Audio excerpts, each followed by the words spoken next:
Hello everyone, welcome to Magnet Brains. I am Vani Naren, your CUT educator for general test. और जैसे कि आज आप यहाँ पढ़ पा रहे हैं, आज हम जो बात करने वाले हैं, हम ज्योग्राफी का एक टॉपिक डिस्कस करने वाले हैं।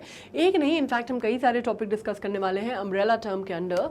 और आज हम बात करने वाले हैं नेचुरल फिनोमिनन्स की। नेचुरल जो आप कह सकते हैं कि नेचुरल जो चीज़ें होती हैं, जो आप नेचुरल आप नेचर से जो चीज़ें आप कनेक्ट करते हैं, हम उनके बारे में बात करने वाले हैं। चाहे वो सॉइल हो, चाहे वो रॉक्स हो, चाहे वो ओशंस हो, चाहे वो माउंटेन्स हो, चाहे वो वोल्केनोज हो, हम उनके ऊपर डिस्कशन करने वाले हैं।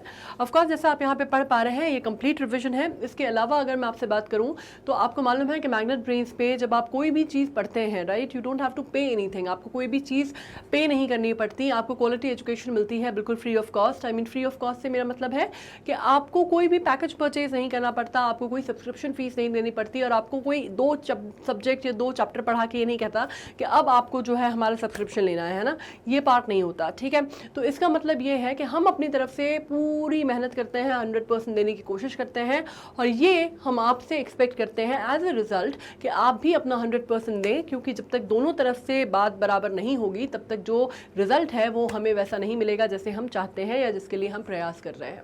ठीक है, अब बात हो रही है सीयूईटी एग्जामिनेशन के बारे में। जैसा मैंने कहा कि सीयूईटी एग्जामिनेशन की अगर आप टेंटेटिव डेट शीट देखते हैं तो वैसे अभी आधिकारिक सूचना जो है वो बाहर नहीं आई है, लेकिन ये कहा जा रहा है कि तकरीबन 15 जुलाई के बाद से पेपर एग्जाम स्टार्ट हो जाएगा, और अलग अलग दिन जो हैं वो तय किए गए हैं। तकरीबन 10 ऐसी तिथियां तय की गई हैं जिस पे एग्ज़ाम होगा।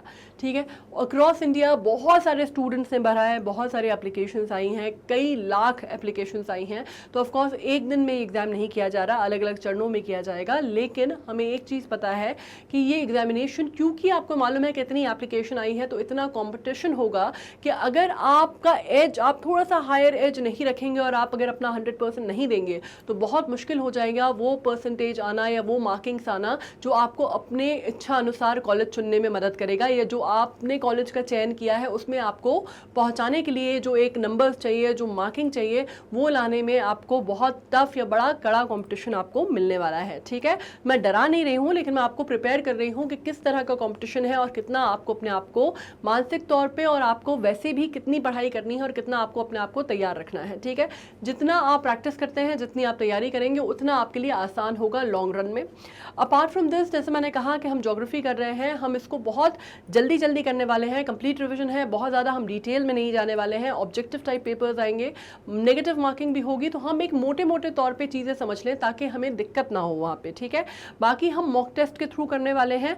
और इसके अलावा जैसे मैंने आपसे कहा कि आप अगर नीचे डिस्क्रिप्शन बॉक्स में देखेंगे तो आपको सीयूईटी का जिस भी तरह का पैटर्न है वो मैंने पूरा डिस्कशन किया हुआ है, तो वो आपको वीडियोस मिल जाएंगे। उसके अलावा मैंने आपसे ये भी कहा कि IGKO जो हम करते हैं, जो कि ओलंपियाड है, GK ओलंपियाड है, वो भी मैं पढ़ाती हूँ। उसका आप नीचे डिस्क्रिप्शन बॉक्स में आपको लिंक मिल जाएगी, जिसमें पूरे करंट अफेयर्स आपके कवर हो जाएंगे। करंट अफेयर्स मतलब उसमें आपकी जो पिछले वर्ष की, जो बीता हुआ वर्ष था 2021 का, उसमें जिस तरह की पॉलिसीज आई उसके ऊपर भी बातचीत है। उसके अलावा शॉर्टी नोट सीरीज भी आपको मिल जाएंगी, जो एक टॉपिक के ऊपर काफ़ी सारा गहन डिस्कशन है, उस पर मिल जाएगा आपको। और करंट अफेयर्स मतलब वीक एंड ब्रीफ से लेके स्निपेट्स, जो मंथली स्निपेट्स हैं, वो भी आपके कवर होंगे। तो आपका करंट अफेयर्स वहां से कवर हो जाएगा। आप उसको साथ साथ साइमल्टेनियसली पढ़ते हुए चलिए, क्योंकि टॉपिक्स जो सब्जेक्ट हम कर रहे हैं उसके अलावा करंट अफेयर्स और GK अब्रेस्ट करना बहुत इंपॉर्टेंट है। ये बात आपको मॉक टेस्ट में बहुत क्लियरली समझ में भी आ गई होगी। जिस तरह का मॉक टेस्ट था उसमें हर तरह के क्वेश्चंस पूछे गए थे, जो मैंने आपसे प्रैक्टिस पेपर में करवाया था। तो आप ये समझ गए होंगे कि हमें एक सब्जेक्टिव नॉलेज होने के साथ साथ हमें करंट अफेयर्स और GK की भी नॉलेज होना बहुत इंपॉर्टेंट है। सो आई वुड टेल यू कि वो स्ट्रैटेजी फॉलो करो कि ये वाले वीडियोस भी देखो और वो करंट अफेयर्स के भी साथ साथ चलने दो। ठीक है, so this is how you will be able to work it out. आप सोचें कि आपको ये किताब ले लें और रात भर में आप छड़ी घुमाएं और किताब पढ़ के आप पूरा एग्जामिनेशन जो है, जनरल टेस्ट का जो पार्ट है, आप निकाल लेंगे, तो बहुत इंपॉसिबल सी बात है। आपको धीरे धीरे, जिसको कहते हैं, पढ़ाई करनी पड़ेगी, और आपको इन डेप्थ पढ़ाई करनी पड़ेगी। इन डेप्थ से मेरा मतलब ये नहीं है कि आपको एक चीज के बारे में बहुत ज्यादा जानकारी होनी चाहिए, लेकिन at least you should be a jack of all trade वाला जो कंसेप्ट है वो चलेगा। यहाँ पे आपको हर चीज साइमल्टेनियसली पढ़नी पड़ेगी, right. So not wasting too much of time है। मैंने बहुत सारा ज्ञान आपको नहीं देती, जनरल चीजें जो मुझे अपने हिसाब से लगती हैं कि बहुत इंपॉर्टेंट है, जो मैंने इतने साल एग्जामिनेशंस दिए हैं, कॉम्पिटिटिव एग्जामिनेशंस दिए हैं, और जो मेरी लर्निंग है उसके हिसाब से मैं आपको समझाने की कोशिश कर रही हूँ। लेकिन अभी अपन आ जाते हैं फिलहाल rock, soil, oceans, mountains and volcanoes पे। ये एक बहुत जनरल टॉपिक है। ऑब्वियसली ये टॉपिक्स आप पढ़ चुके हैं, आपने कंप्लीट किए हुए हैं, तो कंप्लीट रिवीजन है, बहुत ज़्यादा डिटेल में नहीं जाना है, जस्ट कुछ चीजें मोटे मोटे तौर पे समझने की जरूरत है। अब सबसे पहले हम बात कर लेते हैं कि रॉक्स क्या होती हैं। रॉक्स जब हम बात करते हैं तो हम बेसिकली, आपने अगर हिंदी में ये बात समझी हो, अगर आपने ये टॉपिक समझा हो, तो हम किसकी बात करने वाले हैं? हम बात करने वाले हैं मिट्टी की, पहाड़ की, समुद्र की, ओशंस की, माउंटेन्स की, और किसकी बात करने वाले हैं? हम जो वोल्केनोज आते हैं उनकी बात करने वाले हैं, जो ज्वार भाटा आते हैं उनकी बात करने वाले हैं, जो समुद्र है उनकी बात करने वाले हैं। तो बहुत ही जनरल चीज़ों के बारे में हम डिस्कशन करने वाले हैं, लेकिन वो जनरल चीज़ें इंपॉर्टेंट होती हैं कई दृष्टि से। अगर हमें उनका फाउंडेशन पता है ना तो हम बहुत सारी चीजें कर लेंगे, ठीक है। अब रॉक्स बेसिकली क्या होती हैं? आप ये कह सकते हैं रॉक्स जो होती हैं वो एग्रीगेट्स होती हैं मिनरल्स का, और मिनरल्स क्या होते हैं? आप कह सकते हैं कि जैसे मिनरल फॉर्मेशन या ग्रेन से बनी हुई होती है। ग्रेन्स होते हैं, छोटे छोटे ग्रेन्स हैं मिनरल्स के, उनसे बनी हुई होती हैं। और आप ये कह सकते हैं कि आउटर जो सर्फेस है अर्थ का वो बनाती हैं। और इसके अलावा आप ये कह सकते हैं कि जैसे एक तरह का एटम जो है वो केमिकल कंपाउंड से बनती है, और इसमें आप कह सकते हैं एक ऑर्डर्ड स्ट्रक्चर में होती हैं, ठीक है। क्रिस्टलाइन स्ट्रक्चर में नहीं होती रॉक्स, कभी भी ऑर्डर्ड स्ट्रक्चर में होती हैं। और इसके अलावा आप क्या कह सकते हैं कि इसमें जो भी मिनरलॉइड्स भी इसमें पाए जाते हैं, जो भी इसमें मिनरल्स हैं, जिस चीज से इसका निर्माण हुआ है, बेसिकली किस तरह के मिनरल से, क्रिस्टलाइन सॉलिड है ये, और किस तरह के मिनरल, जैसे सिलिकेट मिनरल एक जो है वो आप मान सकते हैं कि बहुत बड़ा एक पार्ट है जो कि रॉक्स में पाया जाता है, ठीक है। एक मतलब आप कह सकते हैं कि रॉक फॉर्मेशन में सिलिकेट मिनरल की बहुत बड़ी भूमिका होती है। तो सिलिकेट मिनरल किस तरह का है उसमें, और वो रॉक जो है वो किस तरह से फॉर्म हुई है, उसका कॉम्पोजिशन क्या है, उसकी डेंसिटी क्या है, उसको जिसको आप कहते हैं कि उसको कहां पर स्थित है, वो उसको फॉर्मेशन में किस तरह का प्रोसेस हुआ है, वो चीजें, बहुत सारी चीजें, और उसका कॉम्पोजिशन में मतलब कौन सी मिनरल्स उसमें गए हैं, ये चीजें, या वेदर कंडीशंस उसने किस तरह के बेयर की हैं, बहुत सारी चीजें आ जाती हैं जो एक रॉक को आप उसको अलग अलग उसमें, जिसमें आप उसको वाटर टाइट कंपार्टमेंट में जब आप उसको सेट करने की कोशिश करते हैं या आप उसको कैटेगराइज करने की कोशिश करते हैं, तो उसमें बहुत सारी चीजें, इसी तरह के जो बिंदु हैं वो हमें ध्यान में रखने पड़ते हैं, और इसी बेसिस पे हम रॉक्स को क्लासिफाई करते हैं, ठीक है। अब इसमें जैसे मैंने कहा कि water tight compartment in the sense, जब मैं उसको बोलती हूँ कि इग्नियस रॉक है, सेडिमेंट्री रॉक है, मेटामॉर्फिक रॉक है, ये तीन चीजें आपने सुनी भी होंगी। ये तीन प्रकार हैं रॉक्स के, राइट। इनके अंदर बहुत सारी चीजें आ जाती हैं, लेकिन ये तीन मोटे मोटे प्रकार हैं जो आपने सुने होंगे। अब इसमें बात ये आती है कि ये water tight compartment in the sense कि हमने क्लासिफिकेशन तो वाटर टाइट कर दिया, लेकिन ये वाटर टाइट कंपार्टमेंट में सेट नहीं होती है, मतलब ये बहुत क्लोजली मिक्स होती हैं और बहुत ब्लर्ड लाइन होती है इनके बीच में। मतलब ऐसा नहीं है कि सेडिमेंट्री रॉक है तो मेटामॉर्फिक के उसमें कोई वो नहीं होंगे, इग्नियस रॉक है तो वो कभी मेटामॉर्फिक उसमें नहीं जा सकती, ऐसा नहीं है। लेकिन हाँ, क्लासिफिकेशंस अपने आप में पूरे हैं। इसके अलावा मैं अगर आपको बात करती हूँ तो उसके जो मॉलिक्यूल्स हैं वो किस तरह के हैं, या एटम्स हैं वो किस तरह के हैं, और सीरीज ऑफ मॉलिक्यूल्स क्या है, that basically ultimately determines it's form. वो जो अल्टीमेटली डिटरमिन करता है वो होता है कि उसमें सीरीज ऑफ मॉलिक्यूल्स या एटम्स किस तरह से प्लेस्ड हैं, या किस तरह से कॉम्पोजिशन है, जो डेंसिटी है उस पर, ठीक है। क्वार्ट्ज जैसे आप अगर बात करते हैं तो बहुत ही कॉमन मिनरल है। सिलिकेट की मैंने बात की, सिलिकेट बहुत इंपॉर्टेंट हो जाता है। बसाल्ट जो है वो बहुत इंपॉर्टेंट हो जाता है जब हम रॉक फॉर्मेशन की बात करते हैं, ठीक है। Another is halite, commonly known as a table salt, ठीक है। You can have a very large quantity of particular mineral and even very large single crystals of mineral. तो डिपेंड करता है कि वो किससे कॉम्पोजिशन जो है उसका, उस रॉक का कैसे बना है, ये बहुत इंपॉर्टेंट पार्ट है। Once you have more than one mineral together, you have got a rock। और एक रॉक जब आप बात करते हैं, कोई भी एक मिनरल, जबकि कंपाउंड मिनरल साथ में आ जाते हैं, तो आप कहते हैं कि you have got a rock, right. तो आपको एक पता चलता है कि रॉक जो है फॉर्मेशन वो हो चुका है। It is the lithosphere that rocks are formed and reformed. अब आपको मालूम है कि कल जब मैंने आपको यूनिवर्स पढ़ाया था, ओरिजिन ऑफ यूनिवर्स पढ़ाया था कल के वीडियो में, अगर आपने याद है, अगर आपने देखा है वो, तो आपको मालूम होगा कि मैंने आपको अलग अलग चीज़ें पढ़ाई थी। मैंने आपको बायोस्फीयर पढ़ाया था जिसमें मैंने आपको लिथोस्फीयर, हाइड्रोस्फीयर, क्रायोस्फीयर, बहुत सारी चीज़ें पढ़ाई थी। तो आपको मालूम है कि जब हम बात कर रहे हैं तो किस लेयर में आता है, ये बेसिकली लिथोस्फीयर में आता है, जहाँ पे रॉक्स जो है वो फॉर्म होती हैं या फिर दोबारा रिफॉर्म होती हैं, ठीक है। इसमें आप बात कर सकते हैं कि टाइप ऑफ रॉक उस पर निर्भर करता है कि वो किस तरह के मिनरल से बनी हुई है और किस तरह की वेदरिंग या किस तरह की कंडीशन में वो फॉर्म हुई है, ठीक है। उसका जो फॉर्मेशन प्रोसेस है वो निर्धारित करता है कि वो किस कैटेगरी ऑफ रॉक में जाएगी। जैसे अगर आप बात करते हैं उनको किस तरह से आप कह सकते हैं, इग्नियस मैंने बोला आपसे, सेडिमेंट्री मैंने बोला आपसे, मेटामॉर्फिक मैंने आपसे बोला, और ईच टाइप ऑफ रॉक उसका अपना डिफरेंट ओरिजिन है, और जिस तरह से उसका ओरिजिन है और फॉर्मेशन है वो उसको कैटेगरी कैटेगराइज करता है। जैसे कि मैं आपको बता दूं कि सेडिमेंट्री रॉक में अगर आप बात करते हैं, इग्नियस रॉक जो है वो मैग्मा जब कूल होता है, ठीक है, इग्नियस रॉक जो है वो जब मैग्मा कूल होता है उससे बनती है। ये बड़ी सिंपल सी चीज है वैसे। इग्नियस रॉक मतलब मैग्मा क्या हुआ बेसिकली, मैग्मा आपको मालूम है वोल्केनिक इरप्शंस जो होते हैं, जो मैग्मा बाहर निकलता है वोल्केनिक इरप्शंस के बाद, जब वो मैग्मा कूल डाउन होता है और सेटल होता है तो हम उसको बोलते हैं बेसिकली इग्नियस रॉक का फॉर्मेशन हुआ, ठीक है। इग्नियस रॉक का फॉर्मेशन अगर आप बात करते हैं तो इसके अलावा आपको सेडिमेंट्री रॉक, आपको नाम से ही पता चल रहा है कि सेडिमेंट्री रॉक मतलब क्या। सेडिमेंट्री रॉक की अगर मैं बात करूं तो सेडिमेंट्री रॉक आपकी आ जाती है जो कि लिथिफिकेशन से आती है, ठीक है। सेडिमेंट्री की अगर मैं बात करूं तो ये लिथिफिकेशन ऑफ सेडिमेंट से आती है। ये सिंपल सी बातें हम करें तो लिथिफिकेशन ऑफ सेडिमेंट से आती है, मतलब आपकी लेयरिंग होती है इसमें, ठीक है, इसमें परतें होती हैं एक नॉर्मल, उसमें अगर आप समझें लिथिफिकेशन ऑफ सेडिमेंट से आती है ये, ठीक है। ये एक जनरल सी चीज़ है जो बोली जाती है। इसके अलावा अगर आप मेटामॉर्फिक की बात करते हैं तो मेटामॉर्फिक या मेटामॉर्फिसिस से ही आप समझ सकते हैं कि इसका मतलब क्या होगा।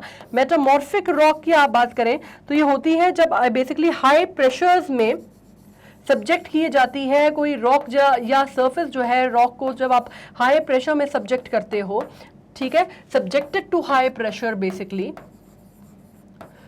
तो आप एक तरह से कह सकते हैं कि इसमें कोई सिग्निफिकेंट मेल्टिंग नहीं होती, विदाउट एनी सिग्निफिकेंट मेल्टिंग, ठीक है, तो आप उसको कह सकते हैं जैसे कि कॉन्टिनेंटल प्लेट्स में विदाउट एनी सिग्निफिकेंट मेल्टिंग, इसमें कोई सिग्निफिकेंट मेल्टिंग नहीं होती, ठीक है, विदाउट एनी सिग्निफिकेंट मेल्टिंग। ये पार्ट इसका बहुत इंपॉर्टेंट है, इसको याद रखिएगा, सिग्निफिकेंट मेल्टिंग।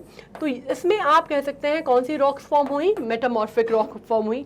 मतलब मोटे मोटे तौर पे आपने किस तरह से कहा, आपने इसको कहा कि मेटामॉर्फिसिस हुआ जिसका एक अंडर प्रेशर, जिसने ड्यूरस कहते हैं ना कि आप वेदरिंग या ड्यूरस जिसने सहा, एक अंडर प्रेशर में आप जब वो कंडेंस हो गई, अंडर प्रेशर रही और उसका कोई भी जो आप कह सकते हैं कि उसमें कोई भी उसका जो फॉर्म है उसमें बहुत ज़्यादा परिवर्तन नहीं आया या मेल्ट डाउन नहीं हुई वो उतने प्रेशर में, तो वो मेटामॉर्फिक हुई। मेटामॉर्फिक का जैसे आप बात करते हैं, जैसे मैंने आपको बताया कॉन्टिनेंटल प्लेट्स हो गई, या मेटामॉर्फिक रॉक की अगर हम बात करें तो इसमें लाइमस्टोन या मार्बल इसका बहुत अच्छा एग्जाम्पल है।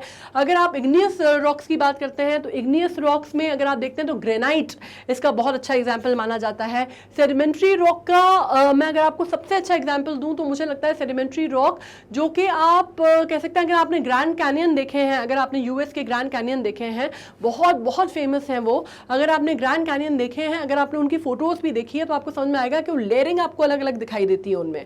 तो वो जो लेयरिंग है वो बेसिकली बहुत बेहतरीन एग्जाम्पल है सेडिमेंट्री रॉक का, ठीक है, तो आपको ये मालूम पड़ता है। अब इसमें मैंने क्या लिखा है आपको ये पता चल रहा है, इग्नियस रॉक जो है जो मैग्मा से बनती है, ठीक है, ये मैंने जनरल चीजें लिखी हैं, मैग्मा से बनती है, मैग्मा जब कूल डाउन होता है उससे बनती है, ये जनरल आपको जो चीजें समझ में है। सेडिमेंट्री रॉक जो है लिथिफिकेशन ऑफ सेडिमेंट से बनती है, लिथिफिकेशन या फिर आप कह सकते हैं लेयरिंग या प्रोसेस या इसमें फॉसिल्स भी जो है वो आपको सेडिमेंट्री रॉक में पाए जाते हैं। Over the years of weathering या ओवर द ईयर्स ऑफ बहुत सालों की जो सेडिमेंट्स जो परत दर परत जमा होती जाती है उससे आप सेडिमेंट्री रॉक्स बनती हैं। और मेटामॉर्फिक का भी मैं आपको बता चुकी हूँ, जो सब्जेक्ट होती हैं हाई प्रेशर को लेकिन विदाउट एनी सिग्निफिकेंट मेल्टिंग, उनको हम कहते हैं मेटामॉर्फिक रॉक्स, ठीक है। अब इसमें जब मैं आपको समझा रही हूँ कि कैसे फॉर्म होती हैं, जब आपने जैसे यहाँ पे, अब हम एक का एग्जाम्पल देख के समझ जाते हैं। सबसे पहले हम इग्नियस रॉक्स की बात कर लेते हैं। तो जैसे मैंने कहा कि मैग्मा जब कूल डाउन होता है तो उससे बनती हैं, ठीक है। मेल्टेड रॉक्स होती हैं जो कि कूल होती हैं और सॉलिडिफाई हो जाती हैं। ये बात मैंने आपको जब कल समझाई थी तो मैंने आपसे कहा था कि मैग्मा मतलब ये अर्थ वॉल्केनिक है, वॉल्केनिक इरप्शन हुआ, ठीक है, वॉल्केनिक इरप्शन हुआ तो इसका जो भी मास आया, जो भी इसका जो मोल्टन लावा है वो जमीन पे गिरा, जाहिर सी बात है वो यहाँ पे फॉर्म हुआ, ठीक है, यहाँ पे फॉर्म हुआ। और यहाँ पे जब ये फाइनली अर्थ पे जब इसका टेम्परेचर की वजह से जो बाहर आने की वजह से ये over the period of time कोई चीज़ बाहर है तो ये कूल डाउन होगी, ठीक है, कूल डाउन हुई और सॉलिडिफाई हो गई यहाँ पे। तो ये जो चीज़ है ये परत दर परत जो है ये over the period of years, over the period of many years ये क्या करती है, रॉक जो है सॉलिड फॉर्म अपना लेती है, सॉलिडिफाई हो जाती है और इसको हम कहते हैं इग्नियस रॉक्स, ठीक है। जैसे आपको मैंने कहा कि एक्सट्रूसिव इग्नियस रॉक और इंट्रूसिव दो तरह की होती हैं। ये मैग्मा चेम्बर है, ठीक है। इंट्रूसिव जो होती है वो सरफेस के नीचे हो गई तो आप बोलेंगे उसको इंट्रूसिव, और ये सरफेस के ऊपर जैसे ये निकला है जो ये आप कहते हैं कि वॉल्केनिक इरप्शंस जिस पे हो रहे हैं, इसमें आप कह सकते हैं यहां से मैग्मा बाहर निकला है आपका, और ये जो पहाड़ बना हुआ है जो कि अंदर पूरा मोल्टन स्टेट में है, ये जो है इसको आप कह सकते हैं एक तरह से एक्सट्रूसिव इग्नियस रॉक। ठीक है, तो ये भी आपको आ गया। अब इसमें बात करते हैं जब ये अंडरनीथ होती है अर्थ सर्फेस के तो आप इसको इंट्रूसिव कहते हो। बहुत सिंपल सी भाषा है, ठीक है। It can also come in the form of lava when it is released onto the earth surface during a volcanic eruption. तो ये लावा के फॉर्म में भी आ सकती है बाहर, और अपने आप में ये जो पहाड़ है, ये जो चीज है जिसमें अंदर यहाँ पे लावा है, ठीक है, इसको भी आप जो है ये आप इग्नियस रॉक का फॉर्म बोल सकते हैं। ठीक है, ये ओवर द इयर्स फॉर्म हुआ है क्योंकि ये कहीं अपने आप में कोई स्ट्रक्चर नहीं था। ठीक है, ये भी स्ट्रक्चर जो है ये बन बन के बना है। ठीक है, ओवर द इयर्स फॉर्म हुआ है ये भी। ऑलराइट, तो this is the best example of the igneous rock.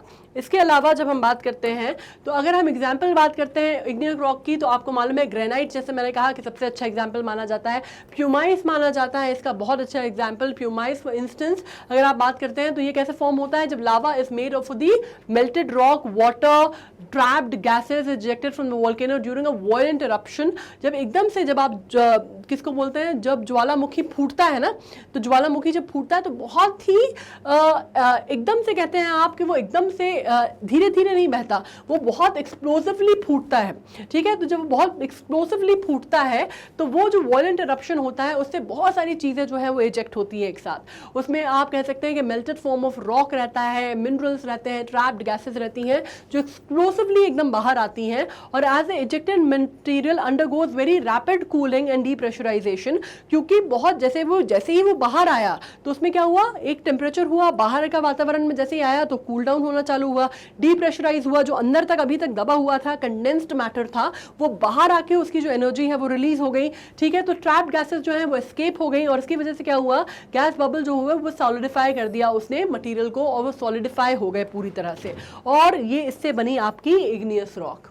ठीक है, अब बात कर लेते हैं हम सेडिमेंट्री रॉक्स कैसे फॉर्म होती हैं। सेडिमेंट्री रॉक्स का जैसे मैंने कहा आपको सबसे सिंपल भाषा है लिथिफिकेशन ऑफ सेडिमेंट्स। मतलब आप ये समझ लीजिए कि लेयर दर लेयर, परत दर परत दर परत दर परत जमा होती जाती हैं। ठीक है, सेडिमेंट्री रॉक्स को अगर आप बात करते हैं तो बेसिकली सॉइल से हम शुरुआत करते हैं। Soil and other material on the earth surface are eroded and finally settles down. इसमें जो इरोजन का जो प्रोसेस होता है ना, सॉइल इरोजन का, वो बहुत बड़ा रोल प्ले करता है। सॉइल इरोजन हुआ, उससे परत दर परत जो है वो फॉर्म होती चली जाती है, वो सेटल डाउन होती है, फिर उसके ऊपर दूसरी फॉर्म परत जो है वो जम जाती है, forming one layer of sediments. उसके बाद आप जैसे जैसे साल बीतते जाते हैं, ये जो साल की हम बात कर रहे हैं यहाँ पे we are talking about centuries, right, we are talking about many many years. तो इसमें मिलियन ऑफ ईयर्स या बहुत लंबा जो पीरियड है, थाउजेंड ऑफ ईयर्स की हम बात कर रहे हैं, तब जाके वो जो सॉलिडिफाई फॉर्म में वो जो सैंड्स हैं, या आप बात कर सकते हैं ग्रेन्स हैं या सॉइल्स हैं या ग्रेन पार्टिकल्स हैं या सॉइल है, आई मीन,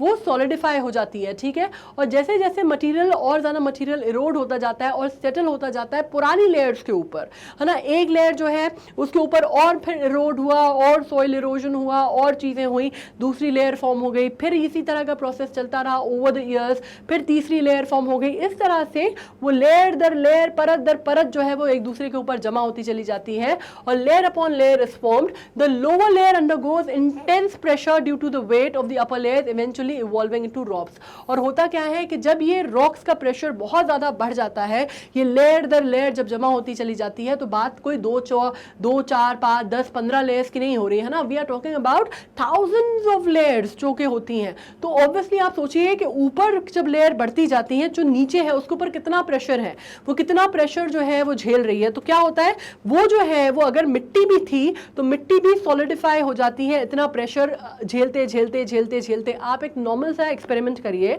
आप घर में एक आप वो लीजिए, डिब्बा लीजिए, ट्रांसपेरेंट सा बॉक्स लीजिए, उसमें आप नीचे मिट्टी, आप नॉर्मल भुरभुरी सी मिट्टी जो है उसको दबाइए नीचे, ठीक है, और उसके ऊपर आप लेयरिंग कीजिए, और आप उसको देखेंगे तो आप जब उसको दबाते हैं, जितना उसके ऊपर प्रेशर पड़ेगा, आप देखेंगे कि वो सॉलिडिफाई हो गई है, वो कंपेरेटिवली इतनी मजबूत हो गई है, इतना उसमें ड्यूरेंस आ गया है, एंड्योरेंस आ गया है कि वो ऊपर की जो लेयर्स है उसका वेट झेल झेल के कि वो एक तरह से इतनी भुरभुरी फॉर्म में नहीं है। ऐसा नहीं है कि वो उस पर नीचे है तो भुरभुरा के पूरी सी नीचे गिर जा रही है, ऐसा नहीं होगा, right. So what does it mean उसके पास कोई एस्केप की जगह तो है नहीं, उसके ऊपर प्रेशर बढ़ता जा रहा है, बढ़ता जा रहा है, बढ़ता जा रहा है, तो उससे क्या हुआ, ये जो भुरभुरी अगर मिट्टी भी थी नीचे जो सॉइल इरोजन के थ्रू भी आई थी, तो over the years of pressure and consistent pressure over it उसने सॉलिडिफाई हो गई, वो सॉलिड फॉर्म उसने इख्तियार कर लिया।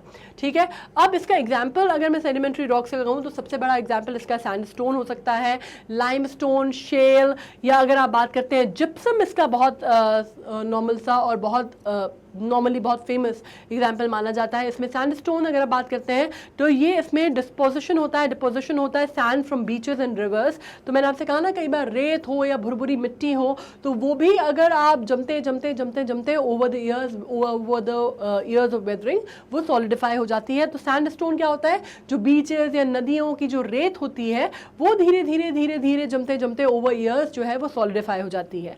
One can find them mostly in deltas since there are rivers flow into oceans. इसमें बेसिकली कहाँ पाई जाती है सेडिमेंट्री रॉक, आप इसका फॉर्मेशन अगर समझ लेंगे एक बार चीज़ों का कि पहाड़ जो है या रॉक्स किस तरह से फॉर्म होती हैं, तो आपको उनकी लोकेशन समझने में बहुत आसानी होगी, क्योंकि सेडिमेंट्री रॉक्स आपको जैसे मैंने कहा कि रेत या सॉइल इरोजन जहाँ पे बहुत ज़्यादा होता है वहाँ होता है, तो आप ये समझ सकते हैं कि डेल्टा वाले जो क्षेत्र है वहाँ पे ज़्यादा होती है, क्योंकि वहाँ पे सॉइल इरोजन या आप कह सकते हैं सैंड इरोजन जो है वो ज़्यादा होता है, और वो ओशन में जहाँ डेल्टा में नदियाँ जो है ओशन में फ्लो होती हैं वहाँ पे उसकी संख्या इस तरह की जो रॉक्स हैं उनकी संख्या ज़्यादा पाई जाती है।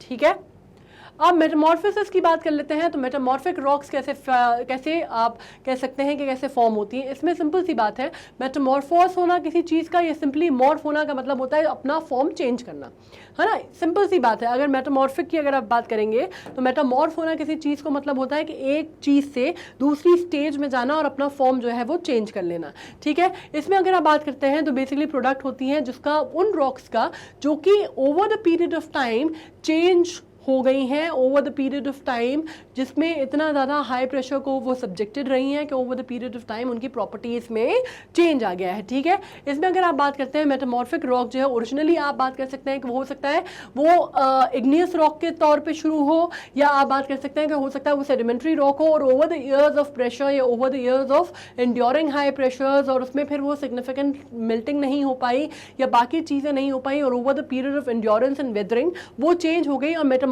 कर गई किसी और प्रॉपर्टी में या किसी और फॉर्म में या किसी और रूप में तब्दील हो गई। ठीक है, इसमें आप कह सकते हैं, और ये होता है ओरिजिनल रॉक्स जब सब्जेक्ट होती हैं एक्सट्रीम हीट और प्रेशर की beneath the earth's surface. ठीक है, they may also occur when the original rocks are caught in the middle of two colliding tectonic boundaries. Tectonic boundaries भी अगर होती हैं कई बार, जब दो टेक्टोनिक प्लेट्स जब होती हैं वो आपस में टकराती हैं या कुछ होती हैं और उस टाइम पे कोलिजन होता है, तो वो भी आप कह सकते हैं कि ये तब भी अकर कर सकती हैं, अर्थ के सर्फेस के नीचे भी अकर कर सकती हैं। जब दो आप कह सकते हैं कि ओरिजिनल रॉक्स कई बार ऐसे भी फॉर्म हो जाती हैं जब टेक्टोनिक प्लेट्स में आपस में घर्षण होता है, तो मिडल में जब ये टेक्टोनिक प्लेट्स के आ जाती हैं वहाँ पे भी ये फॉर्म हो सकती हैं, क्योंकि वहाँ पे हीट और प्रेशर दोनों ही चीज़ें हैं। ठीक है, जैसे आप यहाँ पे देख रहे हैं कि मोल्टन रॉक है, अर्थ सर्फेस पे अगर आप बात करते हैं मोल्टन रॉक है, हीट है, मेटामॉर्फिक है, प्रेशर जो है इसमें रॉक लेयर्स का इसके ऊपर पड़ रहा है। ठीक है, अर्थ सर्फेस पे अगर आप बात करते हैं प्रेशर जो है अर्थ का या वेट का या रॉक लेयर्स का इसके ऊपर पड़ रहा है, तो यहाँ पे इतना प्रेशर एंड्योर करने के बाद, इतना सब्जेक्ट होने के बाद प्रेशर का और हीट का, ठीक है, ये फॉर्म हो गई हैं। तो इस तरह से आप इनको समझ गए, आप तीनों में डिफरेंस समझ गए। कुछ एग्जाम्पल अगर मैं इसका बोलूँ तो आप कह सकते हैं मार्बल है, स्लेट है, शिट्स है, वो इसके एग्जाम्पल है। अगर आप बात करते हैं marble for instance is the result of metamorphism of limestone. मतलब कैसे बनता है मार्बल? मार्बल बेसिकली लाइमस्टोन से बनता है। लाइमस्टोन अभी हमने पढ़ा काहे में, हमने पढ़ा कि वो अलग तरह की रॉक थी, ठीक है, लेकिन क्योंकि वो मेटामॉर्फोसिस होता चला गया उसमें, तो लाइमस्टोन से क्या चीज़ बनती है, लाइमस्टोन या डोलोस्टोन से क्या चीज़ बनती है, लाइमस्टोन मेटामॉर्फोसिस होता है और उसमें कैल्साइट ग्रो होते हैं, ग्रेन्स ग्रो होते हैं और इंटरलॉक कर जाते हैं विद ईच अदर, तो उसकी प्रॉपर्टी जो है वो चेंज हो जाती है। और मार्बल जो है वो डेंसर होता है और इसी वजह से उसकी प्रॉपर्टी जो है वो ज़्यादा डेंस होती है और हार्डर होता है लाइमस्टोन से कंपैरेटिवली। ठीक है, तो आपको समझ में आ गया कि किस तरह से रॉक का जो फॉर्मेशन है वो किस तरह से होता है। ओके, अब मैं बात करती हूँ कि सॉइल फॉर्मेशन किस तरह से होता है, ठीक है। सॉइल किस तरह से बनी, अगर आपने बात की कि early phase of soil formation start by disintegrating the rocks under the influence of climate. अब क्या होता है, दोनों ही चीजें हैं कि सॉइल इरोजन के बाद, जैसे आपने पढ़ी कि आपने सेडिमेंट्री रॉक्स फॉर्म हुई है ना, भुरभुरी सी मिट्टी थी, उसमें अगर आपने देखा कि वो उसकी अपनी प्रॉपर्टीज थी और वो लेयरिंग में हुई और लेयर दर लेयर बनते बनते वो सेडिमेंट्री रॉक बन गई, ठीक है। अब हमने रॉक्स कैसे पढ़े थे, हमें रॉक मालूम था कि क्रिस्टलाइन, जो आपने बात की थी कि मिनरल से बनते हैं, सिलिकेट से बनते हैं, या सॉइल जो इरप्शन होता है उसमें बसाल्ट का होता है, जैसे ओशन फ्लोर्स पे ज़्यादातर बसाल्ट होता है, ठीक है। तो हमने ये पढ़ लिया। उसमें हमें मालूम है कि कंपाउंड जो है वो एटम कंपाउंड जो है वो कि आपके कैसे होते हैं, बॉन्डेड होते हैं, ठीक है। ऑर्डर्ड स्ट्रक्चर होता है, क्रिस्टलाइन स्ट्रक्चर नहीं होता, ये सब हमने पढ़ लिया। अब क्या होता है, अर्ली फेज जब होता है सॉइल फॉर्मेशन का, वो डिसइंटीग्रेशन होता है जब रॉक का, उससे बनता है, और वो किस वजह से होता है, वो वेदरिंग की वजह से होता है या फिर इन्फ्लुएंस ऑफ क्लाइमेट की वजह से होता है, जिसमें अगर आप बात करते हैं rain water will dissolve rock element. पानी जब गिरता है, बहुत तेज जब वर्षा होती है, और एक बार की 1 दिन 2 दिन 4 दिन की वर्षा नहीं, एक बार जब कंटिन्यूसली पानी गिरता जाता है, बट वर्षा होती जाती है, तो वो क्या करती है, रॉक एलिमेंट का जो कुछ एलिमेंट्स हैं उसको डिसॉल्व करती है, घोलने लगती है, ठीक है। और टेम्परेचर फ्लक्चुएशन जो है वो क्रैक्स करने लगता है ना। आपने देखा होगा कि अगर पानी का प्रेशर बहुत ज़्यादा अगर आप डालते हैं, अगर आप रॉक के ऊपर डालते हैं पानी का प्रेशर, तो एक पॉइंट पे उस पर भी जो है वो रॉक जो है थोड़ी सी उस जगह से डिसॉल्व होने लगती है, और वो उस पर क्रैक या फिशर्स आने लगते हैं रॉक के ऊपर। तो हम उसकी बात करते हैं। और उसके बाद क्या होता है, freezing and थॉइंग of water captured in the rock will widen existing cracks and cavities. मतलब क्या होता है, बेसिकली आपने बात की जब वेदर हुआ, ये आप बात कर लीजिए कि रेन होती जा रही है, होती जा रही है, होती जा रही है, ये रॉक है, ठीक है। इसके ऊपर अगर होती जा रही है रेन, तो क्या हुआ, इस रेन की वजह से फाइनली एक पॉइंट के बाद, किसी ना किसी एक समय काल के बाद, बहुत लंबी अवधि के बाद, इसमें क्रैक्स आने लगेंगे, इसमें ये फिशर्स डेवलप हो जाएंगे, ठीक है। ये फिशर्स डेवलप हो जाएंगे, क्रैक्स डेवलप हो जाएंगे, इससे जो हार्डन्ड मटेरियल है वो सॉफ्टन होने लगेगा, थोड़ा थोड़ा डिसॉल्व होने लगेगा, धीरे धीरे over the period of years आप देखेंगे कि क्या होगा, पेड़ जो है, छोटे छोटे पौधे वगैरह उगने लगेंगे। तो यहाँ पे इसको जैसे जैसे ये डिसॉल्व होते जाएगा, ये डिसॉल्व होता जाएगा, रॉक जो है हल्की हल्की डिसॉल्व होती जाएगी, तो ये मिट्टी का रूप लेती जाएगी। और फिर इसमें आप जैसे देख रहे हैं कि पेड़ पौधे लगे हैं, फिर ये जो फिशर है, ये जो क्रैक है, ये वाइडन होता जाएगा over the years of weathering and climate का जो प्रेशर है, इसकी वजह से ये फिशर जो है आप कहेंगे कि ये वाइडन होता जा रहा है। वाइडन जैसे जैसे ये होता जाएगा, तो जितना जितना ये वाइडन होता जाएगा, वहाँ वहाँ इसको ये अंदर तक भेदता जाएगा और उसको डिसॉल्व करता जाएगा, ठीक है। भेदता जाएगा, डिसॉल्व करता जाएगा। उसके होते होते आप ये समझ सकते हैं कि एक पूरी एक लेयर जो है उपजाऊ जैसी जमीन जो है उसकी फॉर्म हो जाएगी सॉइल की, उसमें आप पेड़ पौधे लगा सकते हैं। अंदर ही ये लेयर जो है ये डिसॉल्व होती जा रही है, माउंटेन जो है ये डिसॉल्व होता जा रहा है ओवर द ईयर्स, ठीक है। और इसमें आप देख सकते हैं कि कितनी बड़ी लेयर जो है, ये माउंटेन जो है या रॉक है, उसका फॉर्मेशन नीचे की तरफ रह गया है, और ओवर द ईयर्स वो धीरे धीरे मिट्टी जो है वो भूरे में तब्दील हो गई है, या मिट्टी में धीरे धीरे ओवर द ईयर्स डेवलप हो गई है, और इसमें पेड़ पौधे वगैरह सब कुछ जो है वो उगने लग गए हैं। अब रॉक सॉलिड वो नहीं रह गई है, अब उसका जो स्टेट है वो चेंज हो गया है, ठीक है।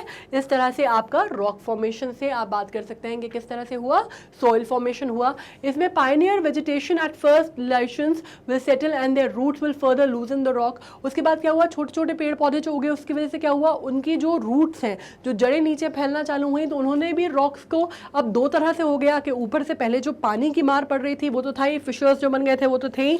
अब उनकी वजह से क्या हुआ, रूट्स ने भी उनकी जो फॉर्मेशन थी रॉक की, जो सॉलिड फॉर्मेशन थी, उसको हिलाने का काम किया, थोड़ा सा उनको अपनी जगह से डोलना पड़ा, हटना पड़ा, ठीक है। उसके बाद क्या हुआ, अगर आप बात करते हैं फिर डिके हुए प्लांट, फाइनली उनकी जो प्लांट मरे, उनका जो लाइफ साइकिल रहती है प्लांट का, उनका जो मटेरियल रहता है, उसके बाद जब डिके हुआ, प्लांट डेब्री हुई, तो उसने ऑर्गेनिक एसिड्स बनाए, तो उसने फर्दर जो रॉक है वो उसको डिसइंटीग्रेट किया, फिर उसमें ऑर्गेनिजम्स पनपने लग गए, फिर डीकम्पोजिशन होने लगा, फिर पूरा प्रोसेस जो है, प्लांट्स एक बार आए तो मतलब लाइफ फॉर्म आ गया, तो पूरे तरह के प्रोसेस होने लगे, फोटोसिंथेसिस का प्रोसेस होने लगा, फिर उसमें आप कह सकते हैं कि फिर उसमें फाइनली ऑर्गेनिजम्स जो है, बैक्टीरिया जो है वो आ गए, बाकी ऑर्गेनिजम्स जो है वो भी पनपने लग गए, लाइफ फॉर्म्स आ गए, फिर डीकम्पोज हुआ तो ऑर्गेनिक मटेरियल फॉर्म हुआ, उससे भी जो रॉक जो था उसका ऑर्गेनिक मैटर ने रॉक को थोड़ा सा और डिजोल्व किया, डिसइंटीग्रेट किया। उसने फिर आप बात करते हैं कि अक्यूमुलेट किया और मिनरल को मटेरियल के साथ प्रोवाइड किया रॉक में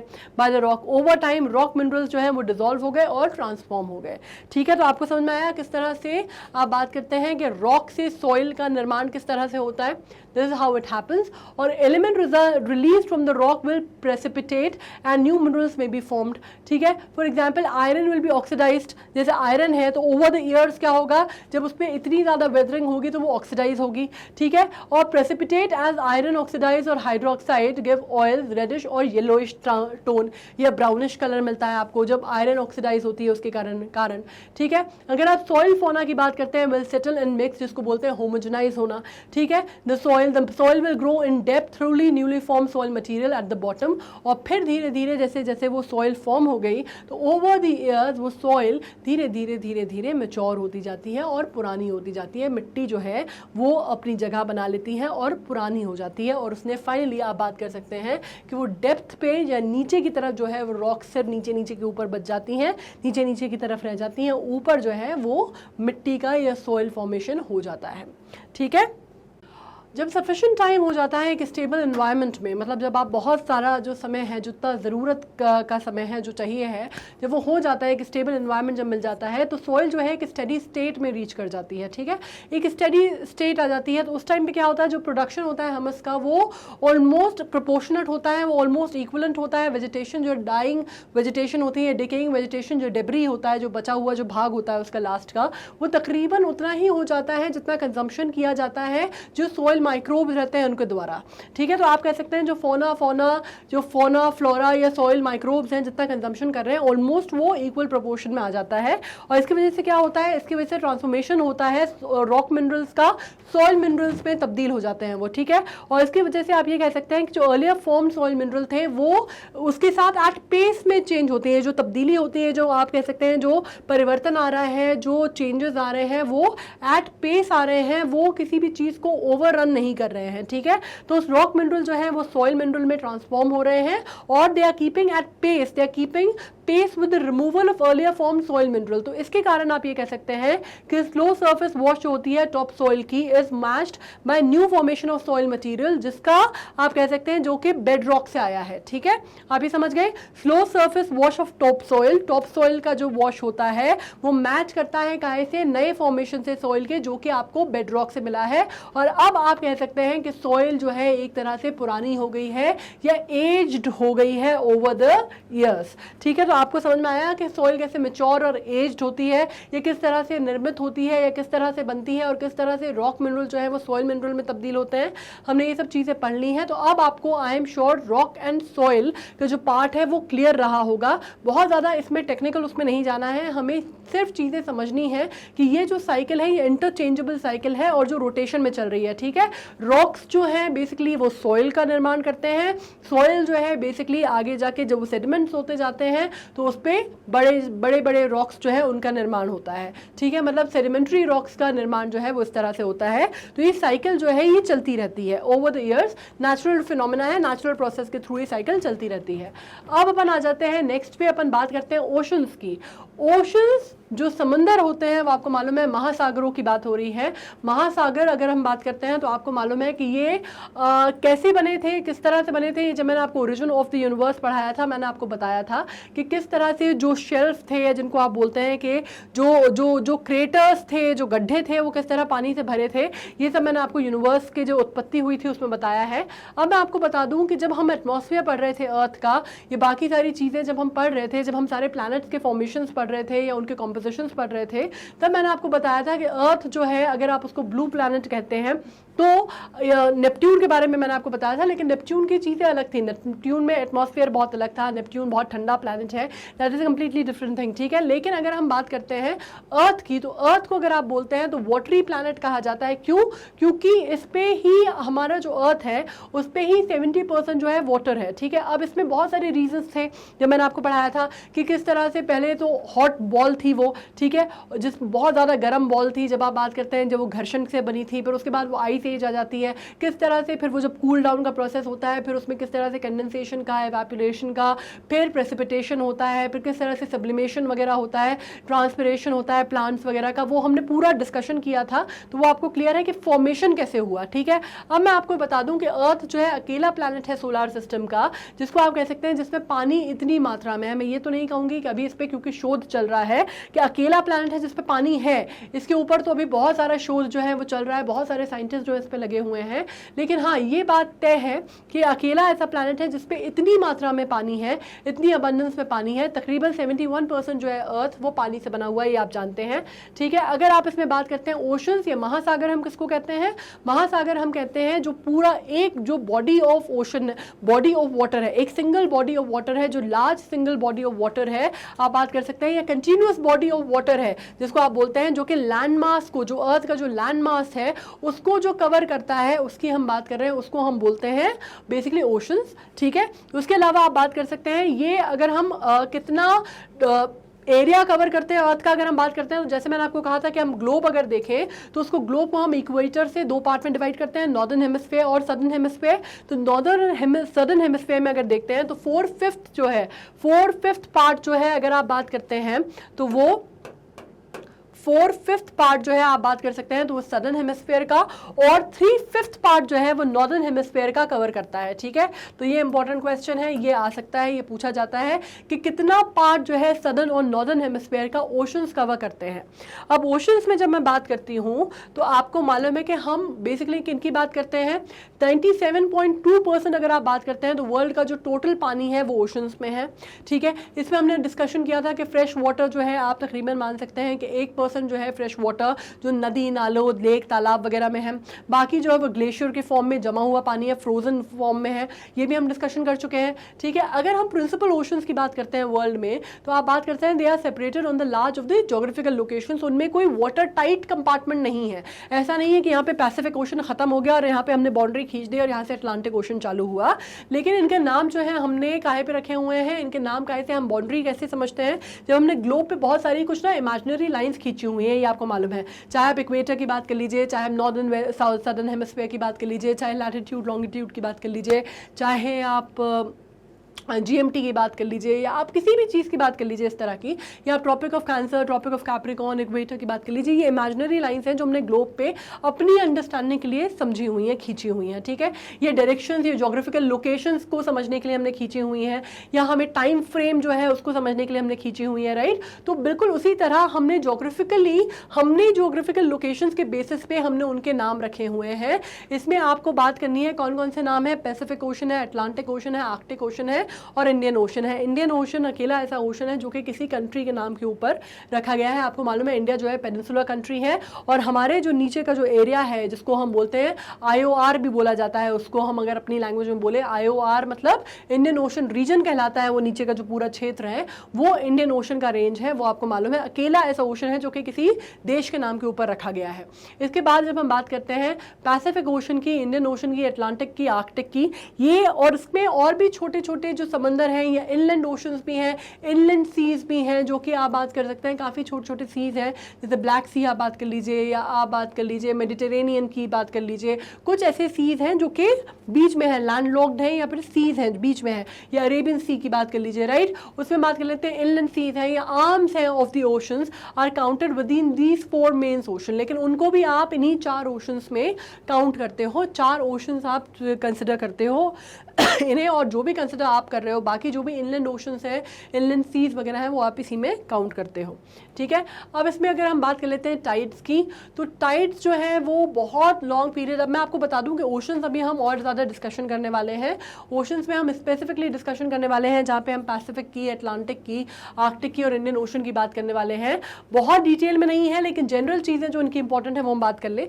लेकिन टाइड्स की बात कर लें, जो कि हम ज्वार भाटा जिसको हिंदी में कहते हैं, ठीक है। ज्वार भाटा है, जैसे कि आपको मालूम है कि ऐसे बनता है, ग्रेविटेशनल फोर्स से बनता है। ग्रेविटेशनल फोर्स की वजह से टाइड्स आते हैं, जिनको आप हाई टाइड, लो टाइड या हाई एंड लो एब्स बोलते हैं ना, EBB जो शब्द है उसका,